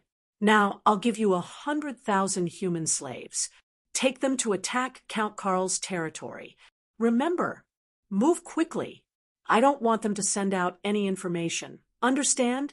Sky glared fiercely and shouted, "Understood. 1 day later, you'll see them lying on the ruins and crying in pain." After saying that, a cruel smile appeared on Groose's ugly face. Due to the influence of the half-orc bloodline, the half-orcs also had a strong tyrannical factor. In addition to the recent killing, plundering, and rape, they had completely transformed into beasts. Their minds were filled with the desire for blood. Marching, especially rapid marching, was not an easy task, no matter what era or place it was. This was especially true for slaves who could only eat 1 meal of pig food a day. Their situation was even worse. In just a short 30-kilometer journey, hundreds of people had fainted on the side of the road. They were either eaten by wild beasts or eaten by hungry gnolls and ogres. Panic and despair spread among the captives. Some even began to think of suicide, hoping to end this nightmare with death. Just as the vast crowd of slaves reached their limits, the bloodthirsty and cold Groose finally gave the order to rest. At the same time, he sent his men to surround the castle not far away. Obviously, he was not in a hurry to attack. He planned to wait until nightfall and use the cover of the night to attack the castle in one go. After all, compared to humans, monsters had a natural advantage in terms of eyesight. Even the lowest level of goblins had slight night vision. They only needed a little bit of moonlight to see clearly. But what about humans? Not to mention the militia who had a severe vitamin deficiency. Even professional soldiers had night blindness. "Damn it! I think we're in big trouble." Necromancer Mant, who was standing at the top of the castle, muttered softly. Ever since he knew that he was staying behind to stop an army of monsters, he had made ample preparations. The new wooden arrow towers and boiling oil around the castle were all prepared for a frontal assault. But what he did not expect was that even the low-intelligence monsters had learned to use tactics. If the enemy chose to attack at night, the power of the arrow towers would undoubtedly be reduced. Yvette narrowed her eyes and sized up the enemies who were setting up camp. She sneered and said, "Don't worry, it doesn't matter if we attack during the day or at night. I'll use this castle to bleed them dry." Hearing these hair-raising words, Mant instantly shivered. He asked with a slightly fearful tone, "Bleed? You plan to turn this place into a meat grinder? I have to remind you that there is a limit to how much a normal person can bear. Once it exceeds a certain limit, it will instantly explode. Don't think that you can always use fear to control those pitiful soldiers. Humph, don't worry. I believe that compared to the monsters, those idiots are more afraid of me. They'll obediently follow orders, even if it means death. With that, Yvette no longer paid any attention to the necromancer. She turned and disappeared into the dim corridor. Chapter 1035. Andre, who was far away in Lincoln City, didn't know that the terrifying monster army was approaching. He was lying on a chair and listening to Raymond's report. Sir, according to my observations these days, I can basically conclude that this woman named Ramona is deliberately approaching you. Please take a look. This is a list of the people she has been in contact with since she appeared. Almost all of them have maintained a certain degree of intimate relationship with you. Based on my experience, this can no longer be considered a secret operation, but an open and above-board seduction. That's all. Andre crossed his arms in front of his chest and asked. There was no doubt that this little bit of information was not enough to satisfy his appetite. What he wanted was the person behind the scenes controlling Ramona. If this guy in front of him was only at this level, then he didn't mind sending him back to where he came from. Raymond also noticed this. He smiled and shook his head calmly. No, of course not. Even a slightly smarter gangster can get such low-end information. I'm much more advanced than them, so naturally I can get more information. Please take a look at this. He took out 3 identical pairs of silver transparent silk underwear from his back pocket. From the delicate and seductive patterns, it could be vaguely judged that the owner must be a beautiful lady.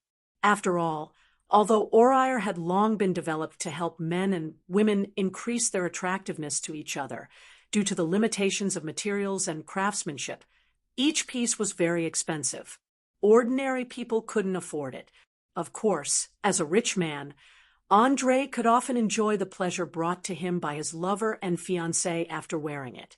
But he didn't understand why this rain spider took out 3 pairs of women's underwear. Was there a connection between them?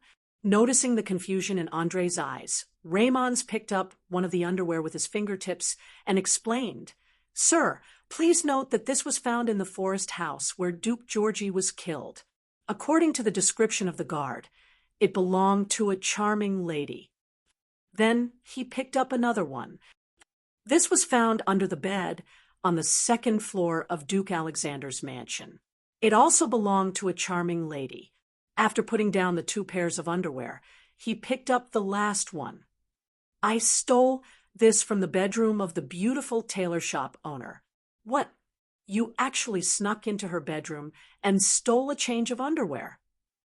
Andre was dumbfounded. He couldn't believe what he had just heard. Even if he had a strong mind, he was still shocked. It must be known that on Earth, this was definitely a pervert's behavior. He would be hung on a flagpole for 3 days. No, no, no. Please don't misunderstand. All of this is connected.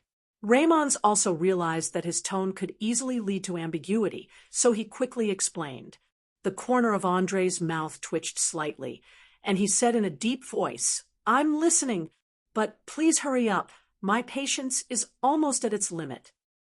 Raymond gave an awkward smile.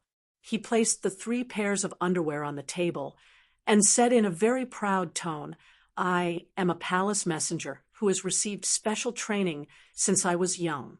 I can use my nose to distinguish different smells, especially the smell of women. Perhaps you don't know, but a woman's body fluids are like their face, skin color, and pupils. They are all things that can be used to identify their identity. Moreover, they cannot be faked through any method. Thus, the Gutak Kingdom's palace often uses this method to identify women to prevent spies from infiltrating. I carefully sniffed the body odor on these underwear and found that they all smell the same. They all come from the same woman. I believe you should understand what this means.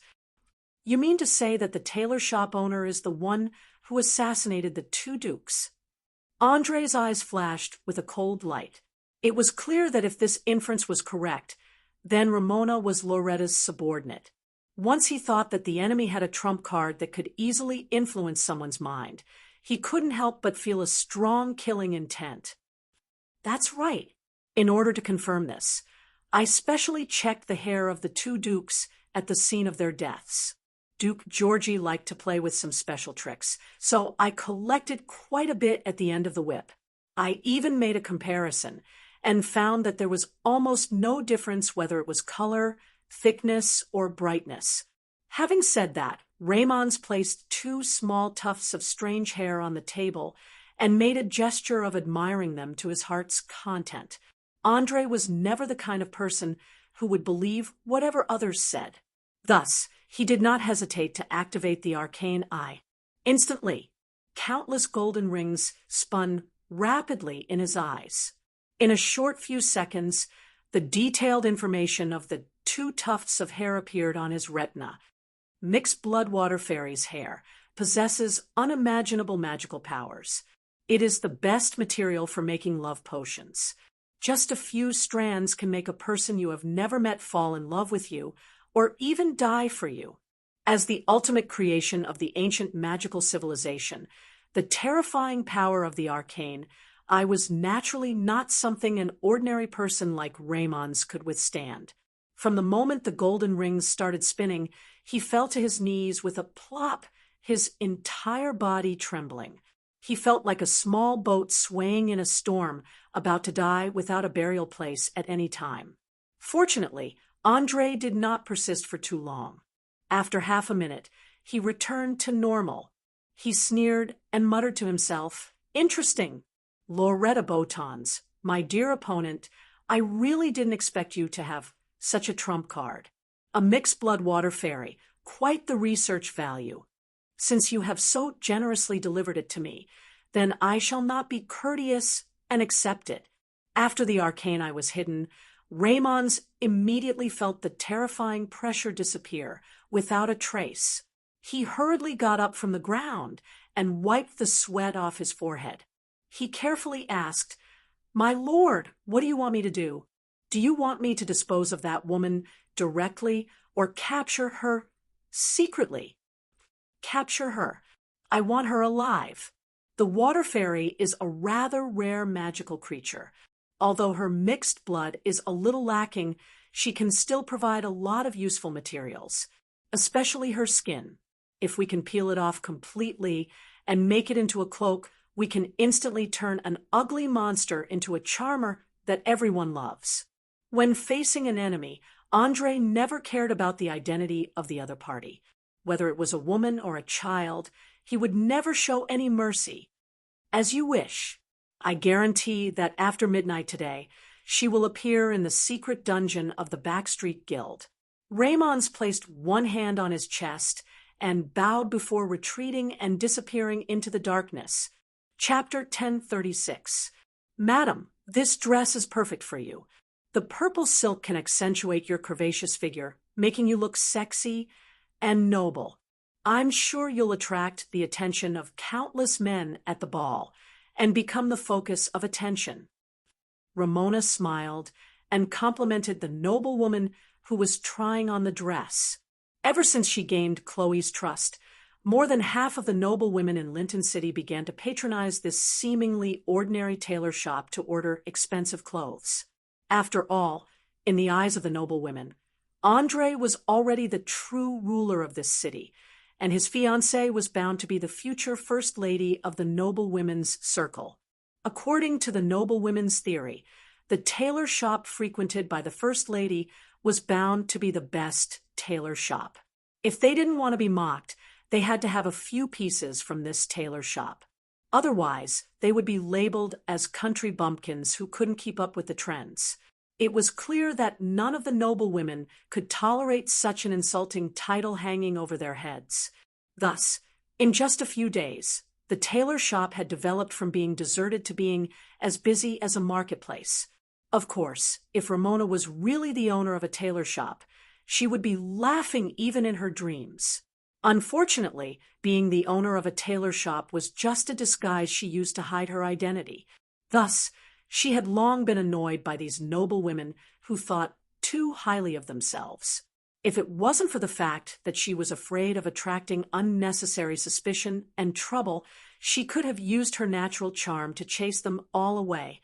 The noble woman in the purple dress obviously didn't notice the flash of disgust.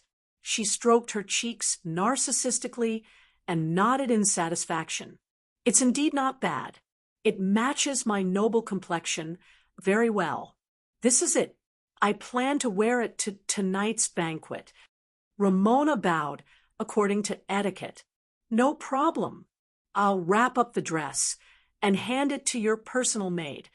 Soon, after paying a total of 300 gold coins, the noblewoman got on the carriage and left, disappearing into the evening streets.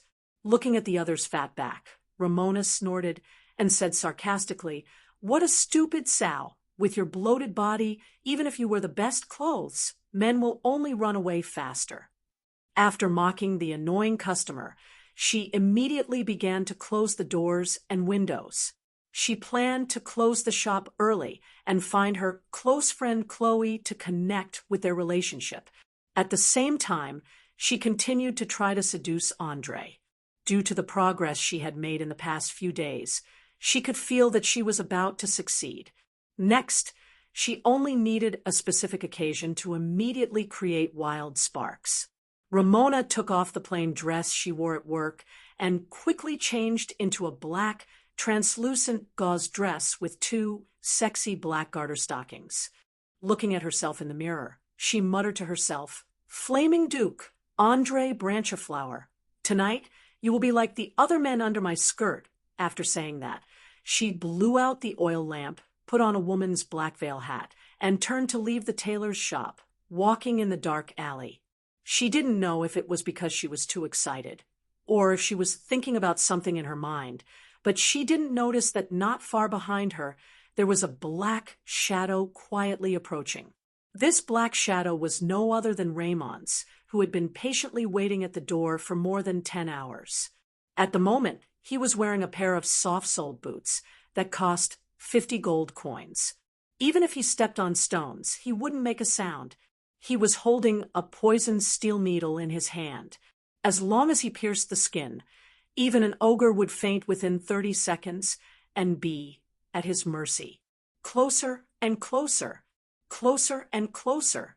When the two of them were less than 5 meters apart, Ramona suddenly felt that there was someone behind her. She quickly turned around and raised her left hand, which was wearing a lace glove, in an attempt to use her talent ability. "Hee, lady, save your strength." Raymond sneered and rushed forward. He raised his leg and kicked her wrist, forcefully breaking her casting gesture. He then raised the steel needle and pierced it into her neck, as the part closest to the brain. In a short 2 to 3 seconds, the blood, along with the anesthetic, entered her nerves. Ramona's vision turned black, and she completely fainted. It was obvious that because she relied on her charm ability for a long time, her close combat skills were extremely poor. She had almost no ability to fight back. Raymond quickly took out the leather bag he carried with him, stuffed her into it, and ran towards the back street. 40 minutes later, he safely arrived at the dungeon under the guild headquarters. He tied up Ramona with practice movements. Unlike tying up normal people, tying up spellcasters or people with innate abilities required not only special ropes, but also to ensure that their hands couldn't move. Otherwise, they could break free at any time once they woke up. Staring at Ramona's extremely charming face, Bonnie asked with a teasing smile, "This is the woman that nearly made Andre lose control of himself. She's indeed very alluring. Even I can't help but want her. If I were to bring her to a brothel, I'm afraid many men would be willing to pay a high price to spend a night with her." "Boss, I suggest you stay away from her. This woman isn't simple." Scarface, who was standing by the side, swallowed his saliva and cautiously reminded, "It's all right. I've already gotten Benson to deliver the letter. In about 10 minutes, Andre will be here. No matter how capable she is, she can only obediently stay in the dungeon. What do you think?" Bonnie shrugged nonchalantly and cast her gaze at the busy rain spider. "No, I think you should listen to Scarface. He's right. This woman is very dangerous, and she has the ability to cast spells. Although I'm not sure what spell she was planning to cast, one thing is certain. Once the spell was cast successfully, I would be the captive." With that said, Raymond took out a piece of black cloth and covered the captive's eyes.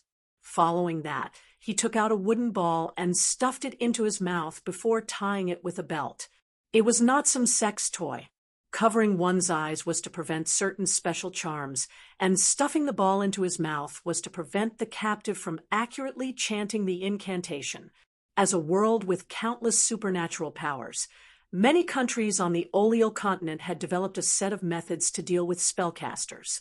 Some of the more brutal ones would even use hammers to break the fingers of enemy mages at the first opportunity, completely destroying their 10 nimble fingers.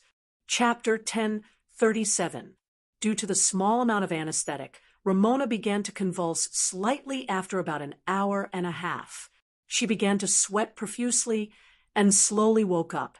However, when she realized that she was tied up and her eyes and mouth were sealed, she immediately struggled fiercely and made a series of whimpering sounds as if she wanted to say something.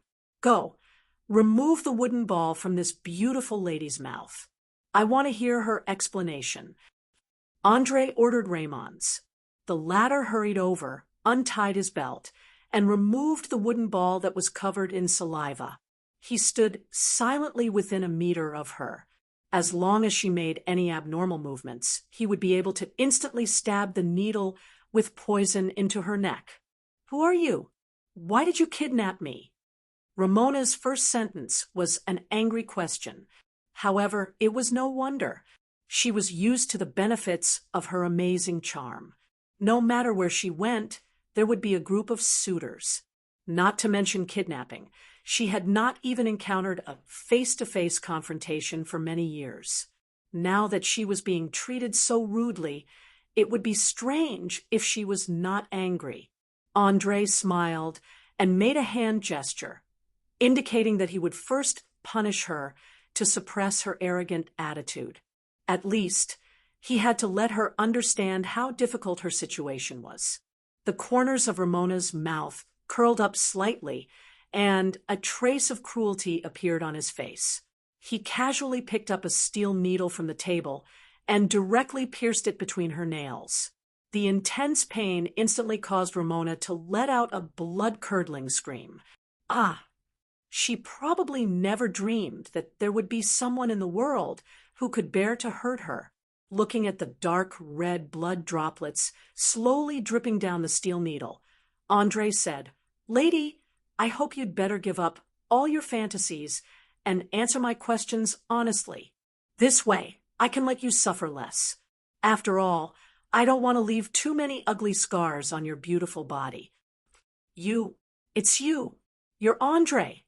Ramona finally recognized Andre's voice and cried out involuntarily. You're very sharp and smart, but you don't know how to keep a low profile. In fact, I didn't suspect you in the beginning. Perhaps if you had acted a little slower and didn't deliberately create some loopholes, I might have really become your captive. But unfortunately, your self-righteousness has ruined everything. Andre had never thought of hiding his identity. He openly admitted it and mercilessly pointed out the other party's mistakes. There was no doubt that he enjoyed seeing his enemies panic because it brought him an indescribable sense of satisfaction. Just like the saying, fighting with others brought him endless joy. A strong competitive spirit was the driving force for a person to constantly improve. Only those who desired to surpass their opponents and themselves were qualified to stand at the top of the pyramid. Now, Andre finally understood why Loretta Botons was so eager to have an evenly matched opponent. Only in a hearty competition could a person stimulate all the potential in their body. Ramona pretended to be panicked and shouted, What are you talking about? Why can't I understand?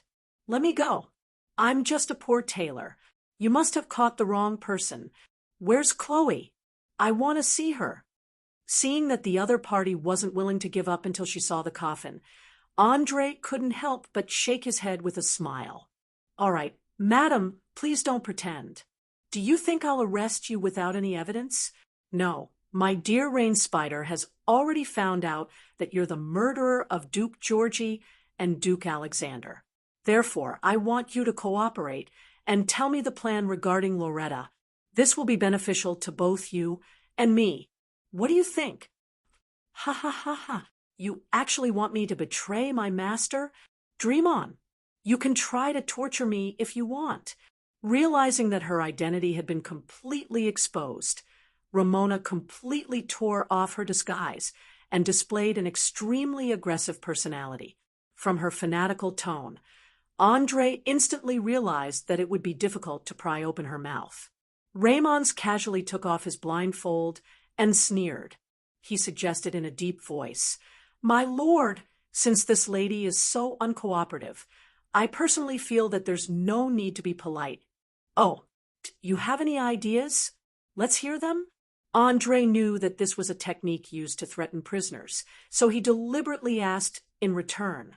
"It's very simple. For a beautiful woman, there are only two things she cares about. The first is her beauty.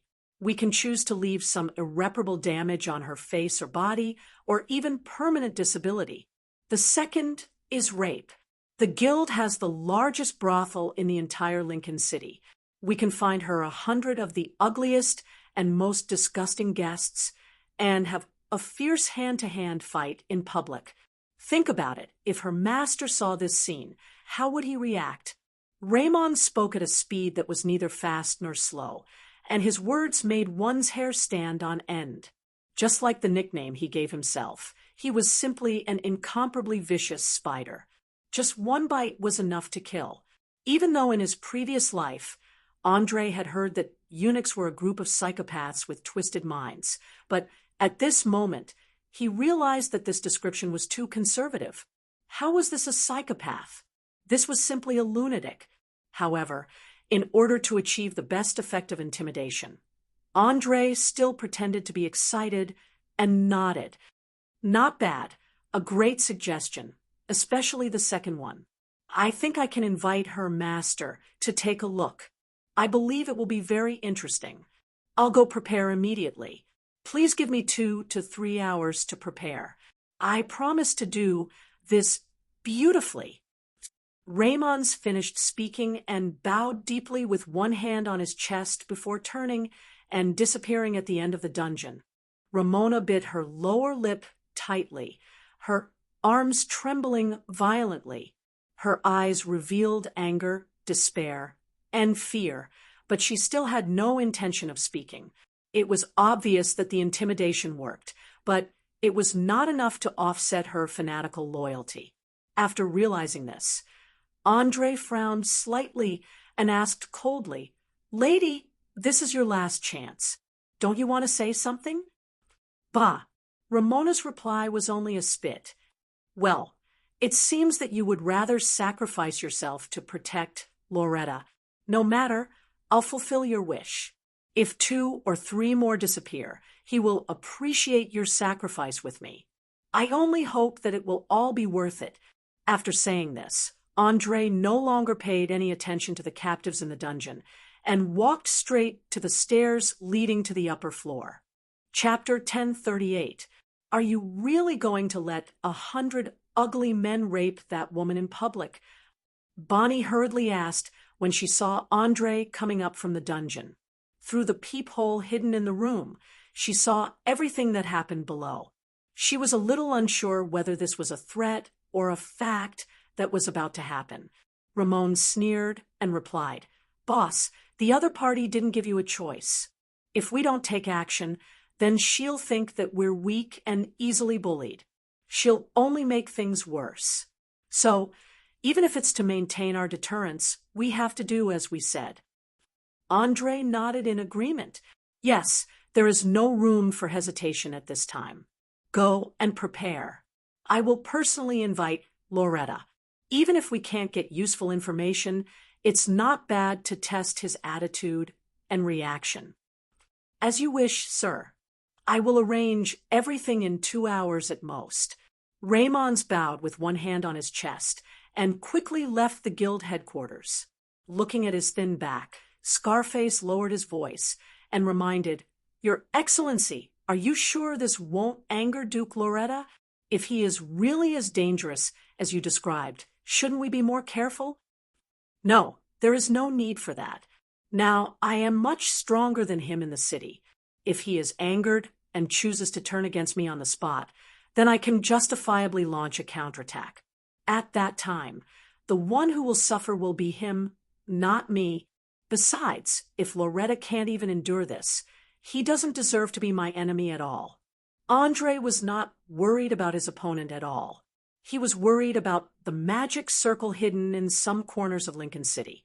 Summoning a great demon usually required a lot of preparation, including a sufficient number of sacrifices, magic that was strong enough to temporarily tear the barrier of the material world, and finally, a complicated summoning and imprisonment ritual to force the demon to obey his will. According to the records in the Book of Demons, if he summoned the lowest level of Dretch, everything would be ready in about 10 minutes. But if he wanted to summon a succubus or Glabrizu, it would take at least a few hours to a day. Otherwise, if there was a mistake in a certain step, the demon that regained its freedom would immediately rush out and kill the summoner. As for summoning a lord or lesser lord that was comparable to a god, it was impossible to do so without several years of preparation.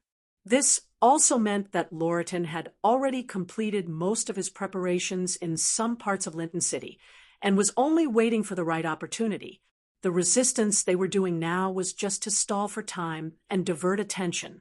Andre had to find these locations and destroy them one by one before the ritual started. Otherwise, it would be too late if the great demon was summoned. Even killing Loretta would not help. The entire Lincoln City would be reduced to ashes under its crazy and tyrannical power, and perhaps more than half of the southern regions would experience an unprecedented catastrophe. From a certain point of view, the main point of the confrontation between the two was the summoning ritual. Whoever could complete their plan first would win the game. The rest of the game, whether it was deception or killing, was all just probing.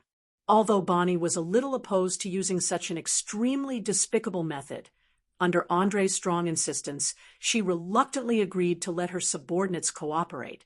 In just about 40 minutes, 100 wretched, ugly, and disabled men were forcibly gathered. After a simple grooming, they were given an almost luxurious dinner. Then, they were placed in a warehouse in the back street, waiting to be summoned. In addition, in order to better anger Loretta, Andre also asked Scarface to personally send out invitations to some of the nobles who often visited the brothel. He said that there would be a special performance soon, and it was guaranteed to be exciting. In this way, at around midnight, many carriages with the coat of arms of the nobles stopped at the door of the largest brothel, Flaming Lips. Dressed to the nines, Loretta walked down from the carriage and narrowed his eyes to scan the surroundings. He pursed his lips and muttered to himself, "Interesting to actually invite me to a place like this. Your Grace, please follow me." An attendant who had been waiting by the side took 2 steps forward and made a gesture of invitation. "Lead the way." Loretta had a playful smile on his face as he followed the attendant through a dimly lit corridor to a secret room on the 2nd floor. Pushing open the door, he immediately saw Andre sitting on a chair and eating fruits leisurely. He immediately greeted him. "Aha, good evening, my friend. I thought I would never receive an invitation from you in my life. I didn't expect that just when we were having fun, you would invite me." "Haha, please have a seat. I just learned that there will be a good show here tonight. so I specially invited you to watch it." Andre smiled and pointed at the chair beside him, indicating for him to sit down. "Oh, what kind of program can pique the interest of a stone-hearted person like you?" Loriton asked as he sat down and casually picked up an apple to eat. "Don't worry, I need to maintain a sense of mystery. You will be able to enjoy it soon." Saying this, Andre clapped his hands lightly. The bustling hall suddenly quieted down. A woman in a sexy dress walked up from the backstage and gracefully bowed. "Ladies and gentlemen, I am very happy to have you here at Flaming Lips. Tonight, I've specially prepared a wonderful performance for you. Let's cut to the chase. Let's welcome the beautiful female lead." Beep, beep, beep, beep, beep, accompanied by a melodious trombone sound. Ramona, who was tied to a cross from head to toe, was pushed onto the stage. She had obviously been forced to drink a large amount of aphrodisiac. Her skin from head to toe was seductively pink. Oh, she is so beautiful. A lecher with a notorious reputation among the nobles licked his lips subconsciously, and his eyes shone with greed. Another young man of 16 or 17 years of age also swallowed his saliva and exclaimed in a low voice, "Oh my God, where did they get such a beauty? As long as I can spend a night with her, I am willing to spend 1,000 gold coins." Just when the nobles and rich merchants began to stir, the woman in charge smiled and raised her arm to signal for everyone to be quiet. She then pointed to the back of the stage. "Next, let us welcome the male leads of tonight." In an instant, a large group of ugly, wretched, and disabled men walked onto the stage naked. Many of them were a little confused, completely unsure of what they should do. Chapter 1039. Seeing that the male and female protagonists were already in place, the host took out a piece of parchment and began to read aloud. In the distant ancient times, there was a witch who looked beautiful, but had a vicious heart. She used evil magic to kill all the women in the surrounding villages and turn the men into ugly shapes. Finally, one day, the evil witches were defeated, and the men decided to take revenge in the cruelest way possible. After reading the preset plot, the host kicked the hesitant men and sternly urged, "Idiots, go do what you have to do." The ugly men, who had always been at the bottom of society and had been bullied and humiliated for a long time, trembled in fear. They hurriedly approached Ramona carefully and touched her smooth and delicate skin with trembling hands. They couldn't believe that such a gorgeous woman would become the target of their lust today. Of course, they were not the only ones who could not believe it. Even the audience sitting in the audience could not believe their ears. For a moment, many people were dumbfounded, and some of their eyes were shining, revealing strong expectations. After all, in the eyes of some experienced men, ordinary performances could no longer satisfy their increasingly extreme desires. Only something with a strong taste could arouse their dull excitement. In fact, adhering to the philosophy of some service industries on Earth, Blazing Hot Lips had already surpassed most of the brothels in Orire. Not only did they provide all kinds of role-playing, singing and dancing services, group parties, and other services, but they also often invited special bards to write scripts and perform songs and dances with plots. This not only made the guests feel fresh, but also allowed some of the talented prostitutes to gain a higher social status. This alone was enough to attract a steady stream of rich men from all corners of the South. Awesome! This is awesome! This is so exciting. The guy who designed this script is a complete genius. Yes, I feel 20 years younger in an instant. Later, I must ask 3 chicks to give it a good release. Damn it, I can't take it anymore. Waiter, call a woman. Countless lustful men got up one after another and called the prostitutes they knew over. Then they went to bed naked in front of everyone. The scene was a complete mess. Andre, who was sitting on a deck chair, watched all this with indifferent eyes. He asked without turning his head, "How is it? Are you satisfied with the program I arranged today? Should I praise you for your alertness, or should I praise you for your coldness? You should know that there aren't many people who can resist Ramona's charms, but you're actually willing to let a group of ugly and wretched men rape her. I have to say, this really leaves a deep impression." Lorreton teased with a smile. Even though he put on a nonchalant expression, Andre could still sense the anger that flashed through his eyes. "When you sent her to approach me, you should have been mentally prepared. When dealing with my enemies, no matter whether they are men or women, beautiful, and I don't care whether they are old or young, there is only one result waiting for them, torment more terrible than death. You know, today is just the beginning. In the next month, the same thing will be repeated every day until your subordinate's mind completely collapses.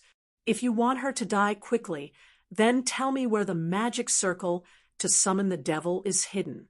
Otherwise, when Ramona has a mental breakdown, I will peel off her skin to make a cloak." After saying that, Andre turned around and looked into Roland's eyes. He grabbed the great mage's staff with one hand and was ready to deal with any unexpected situation. Loretta's whole body exuded a dangerous aura. He gently stroked the magic ring on his middle finger. After a full minute, he suddenly laughed. "Ha ha! Are you trying to provoke me? Damn it! Too cunning. I was so close to falling for it." Seeing that his first plan had failed, Andre also smiled and spread his hands. He generously admitted, "You saw through me. What a pity. I originally planned to kill you here and then slowly cut off your wings." "Wow, sinister means. This doesn't fit the role you're playing, does it?" Loretta blinked and asked, "I'm sorry. I recently realized that the role of a hero doesn't suit me. In this cruel world, good people usually don't live long. On the contrary, those who are evil can live longer. That's why I fell into the embrace of evil. From now on, I've decided not to play the role of a hero, but an evil and unscrupulous mage like you." Andre let go of the staff and did not hide the change in his alignment. A few months ago, when he used the slavery collar to control those adventurers, he had already changed from absolute neutrality to neutral evil. After all, taking the initiative to enslave others was a thoroughly evil act from any point of view, and it was extremely evil. Unless he did more good deeds in the future, he would never be able to return to the neutral side. Of course, Andre did not regret his choice.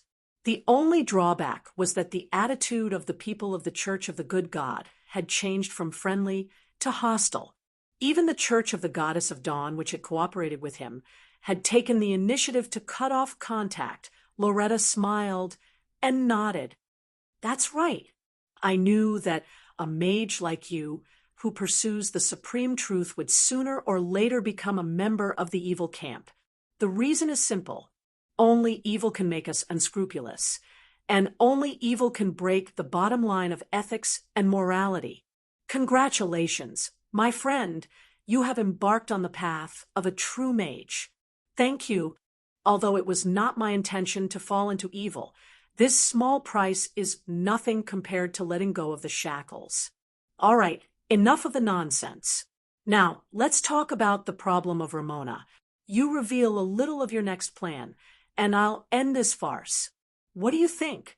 Knowing that Loretta would never reveal the location of the magic formation, Andre threw away the endless probing and straightforwardly stated his conditions. Chapter 1040.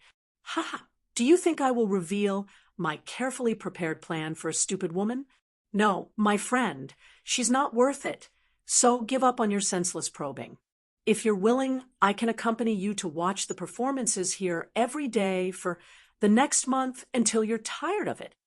After figuring out the opponent's strategy, Loretta completely threw away the anger in his heart and put on a look of indifference. Perhaps in his eyes, Ramona was just a chess piece that he would throw away after using. Now that this chess piece had fallen into the hands of the enemy, he might as well just give it up and save himself the trouble of doing it himself. Andre was a little unsure whether this was a bluff or not. He turned his head and glanced at the woman on the stage who had completely lost consciousness and was like a walking corpse. After a full minute, he sneered and spread out his hands. "Well, it seems that my request is a little high. Lower it a little. Tell me what you have been up to recently.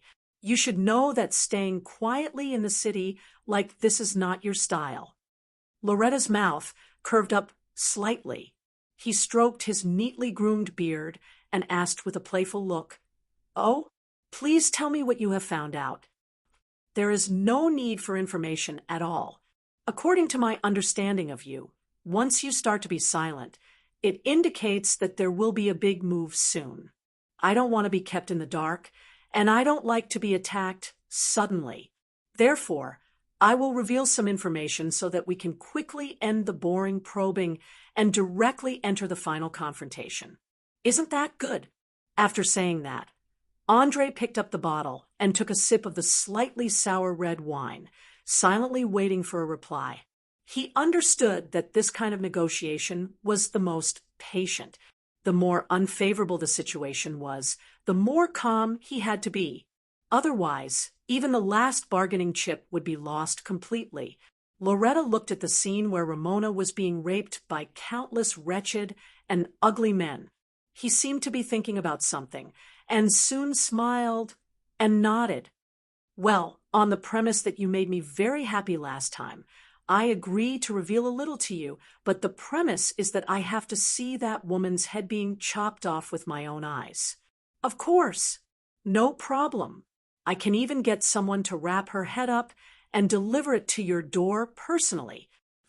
Andre agreed, without even thinking about it. For him, Ramona, who couldn't open her mouth, didn't have any value at all. Using her head in exchange for useful information was simply a profitable trade. "There's no need for that. Let's settle it on stage.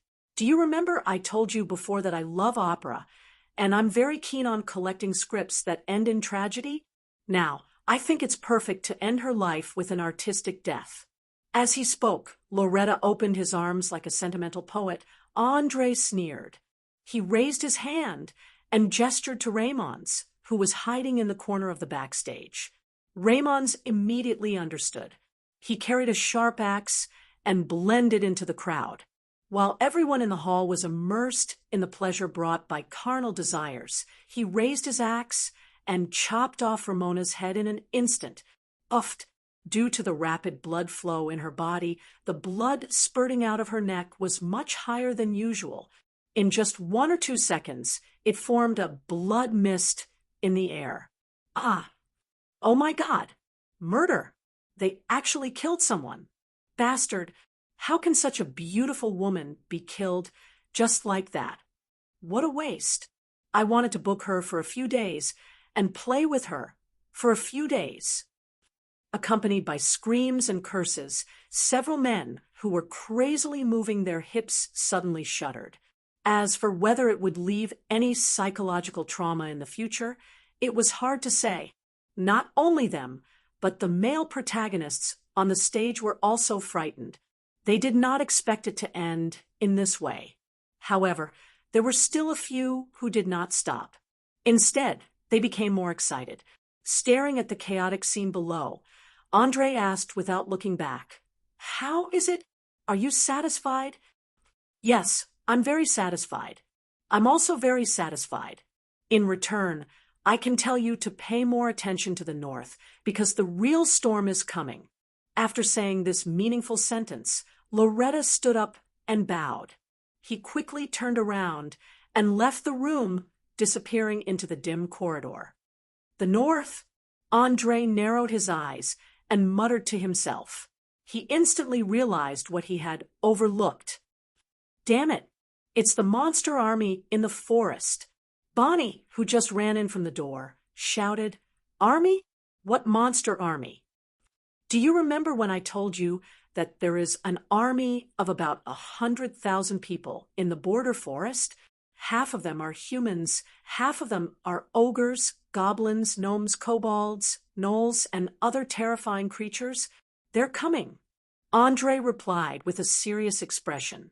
He had been paying too much attention to Ramona recently, so he did not think that the enemy would take advantage of this time to start a full-scale war. From Loretta's tone, just now, the monsters must have achieved considerable results. Perhaps the entire north of the border forest had fallen. If they did not react quickly, it would be troublesome when the monsters reached the city. Oh, no, no, no. My God, this is really bad. What are you going to do? Bonnie was obviously a little panicked. After all, she was only in her early 20s, and the most terrifying thing she had experienced was almost being raped. She did not know how to deal with monsters that were like natural disasters. Andre pulled his lover into his arms and kissed her seductive red lips fiercely. It was not until a minute later that he let go and softly comforted her. Don't be afraid. Do what you have to do, and leave the rest to me. I think it's time to convene a council and borrow the power of Lincoln City itself. You want to mobilize the city defense army. Bonnie widened her eyes, almost unable to believe what she had heard. That's right. Not only do I want to mobilize the city defense army, but I also want to control the knights and have all the armed forces of this city in my hands. After all, although the invasion of the monster army is a crisis, it's also an opportunity. Andre's eyes shone with anticipation. In fact, he had long wanted to control all the forces, but due to the fear of the nobles, he had never found the opportunity to do so. But it was different now. Once they knew that there were tens of thousands of monsters that threatened the survival of humans, all the nobles would hand over all their rights in panic to ensure that the enemy would never break through the city walls. Otherwise, their wealth, status, reputation, and lives would all be taken away. Chapter 1041. Just as Andre was busy plotting to turn the city guards and knights into his personal property, a bloody battle was unfolding outside the castle hundreds of kilometers away. Charge! Charge! Don't retreat! If we can't take down this castle before dawn, I'll kill all of you, hang your corpses on the branches, and feed them to the vultures. Groose waved his scimitar and roared angrily at the goblins. Of course, he had a reason to be angry. It had been a full 4 hours since the beginning of the attack, and the goblins in charge of the main attack had not achieved any results other than sending themselves to their deaths. If it had been anyone else in command, they would not have been pleased. A leader of the ground goblins explained timidly, "Gee, General, it's not that we're not working hard. It's that the humans are too cruel. Look at the arrow towers standing high up. There are more than 30 of them.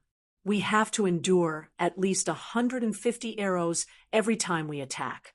More than half of us are dead or injured before we even reach the castle walls. Shut up. I don't want to hear excuses. Either you take down the castle before dawn, or I'll kill all of you. There's no other way. Do you understand?" Groose glared at the goblins and threatened. The two sharp fangs in his lower jaw looked so ferocious, as if he could bite off someone's neck at any time. Anyone who had some understanding of the orcs and half-orcs would know that they were showing their fangs frequently. This meant that their patience had reached its limit, and their hearts were filled with rage. If they continued to provoke them, they would explode like a volcano. Compared to the cowardly goblins, the ground goblins were undoubtedly much smarter. They immediately realized that Groose was not joking. They immediately nodded vigorously. "Understood. I'll immediately organize the men to continue the attack. But you'd better let the hill giants destroy a portion of the wooden arrow towers. Otherwise, it won't matter even if a few thousand of us die." Glancing at the mountain of corpses below the castle walls, Groose hesitated for a moment before shouting, "Muru! Muru! Stop eating! Get ready to work. Use all of your strength to throw the stones into the castle on the other side." As soon as he finished speaking, a gigantic figure slowly stood up from the back of the camp. It lifted its heavy legs and walked forward, stomping the 3 kobolds who did not manage to dodge in time into meat paste. He looked to be more than 3.5 meters tall, with brown skin covered with thick hair. His cheekbones were very high, his eyes were sunken, and his mouth was full of yellow teeth. In his hand was a thick wooden stick made from a tree trunk. Judging from its appearance, it was undoubtedly a typical hill giant. It was greedy, stupid, and lacked sufficient rationality. Once it was completely enraged, it could cause extremely terrifying destruction. More importantly, they were very good at throwing huge rocks. Many human castles and city walls had been destroyed by them. Muru is here. Muru wants 2 more roasted lambs every day. The hill giant tried to bargain in the common language that he was not very familiar with. "Damn it, you and your family are eating more than 450 kilograms of food every day. That's a whole squadron's worth." Groose gritted his teeth and cursed. 450 kilograms of food was not a small number, especially for the monsters who lacked proper logistics and supplies. Ever since they left the border forest, they had been relying on robbing to survive. They often did not have enough food to eat. If it were not for the ogres and gnolls eating human corpses, they would have lost their ability to fight due to hunger. However, the hill giant did not care about this. He raised 3 fingers and repeated, "2 lambs. Muru wants 2 lambs." Groose's ugly face twitched. He took a deep breath and forced himself to calm down. After all, he did not want to fight a powerful giant head-on. That was not bravery, but stupidity. "All right, 2 lambs. I'll have someone roast them and send them to you later. Now hurry up and use the stones to destroy those damn arrow towers. If one of them can continue shooting arrows later, not only will I not give you 2 lambs, I'll also reduce your daily rations to half. Do you understand?" "Don't worry, Muru will take care of everything." Having received a satisfactory answer, the hill giant bent down and picked up a 200-kilogram boulder beside him. He then ran toward the castle. When he was about 50 meters away from the castle walls, he threw the boulder into the air. It flew in a beautiful parabola and crashed into a wooden arrow tower. The 5 archers on the tower were all dead. They did not even have time to scream. Silence. The boiling battlefield quieted down in an instant. Regardless of whether it was the attacking goblins or the defending humans, they were all stunned by the scene that had just happened. "Giant! Giant! It's a giant! God, there are giants among the monsters." No one knew who suddenly shouted, but the entire defensive line immediately shook. Many soldiers saw the terrifying figure of the giant and were so scared that they completely lost their will to fight. They turned around and wanted to escape. In the eyes of most ordinary people, giants were a combination of strength, power, terror, tyranny, and invincibility. They were one of the most important supporting characters in adventure stories. Due to their large bodies, their vitality was extremely strong. It was very difficult to kill them with standard weapons, and even the powerful ballistae would take several hits to heavily injure them. However, before that happened, the giants could discover the location of the ballistae and destroy them with stones or wooden sticks. Watching the soldiers retreating in panic, the necromancer Mant sighed helplessly and said to Yvette beside him, "See, I told you that once they reach the limit of their psychological endurance, it won't take long for them to collapse. Get ready. It's time for us to break out." "Break out? Humph." Yvette pursed her lips and laughed coldly. "Who told you we need to break out? I will awaken the fear buried in the depths of these trashes' hearts." Having said that, she drew out her magical sword that radiated an evil and ominous aura. She leapt down from the eaves of the castle and killed the panicking soldiers with a single slash. She roared, "Stop! All of you, stop! If anyone dares to take another step back, I'll kill them all. Not only will I kill them, I will also find his family and execute them all." All the retreating soldiers immediately shivered under the powerful aura of the Dark Knight. They stopped in their tracks and braced themselves to return to the top of the castle walls to continue the slaughter. This was especially true for the unlucky ones who had experienced hellish torment. They instantly recalled everything they had gone through, as well as the devilish whispers that reverberated in their ears. One by one, they lunged towards the goblins that were surging forward. In their eyes, Yvette was far more terrifying than the giants. She chased the monsters down in just a few minutes,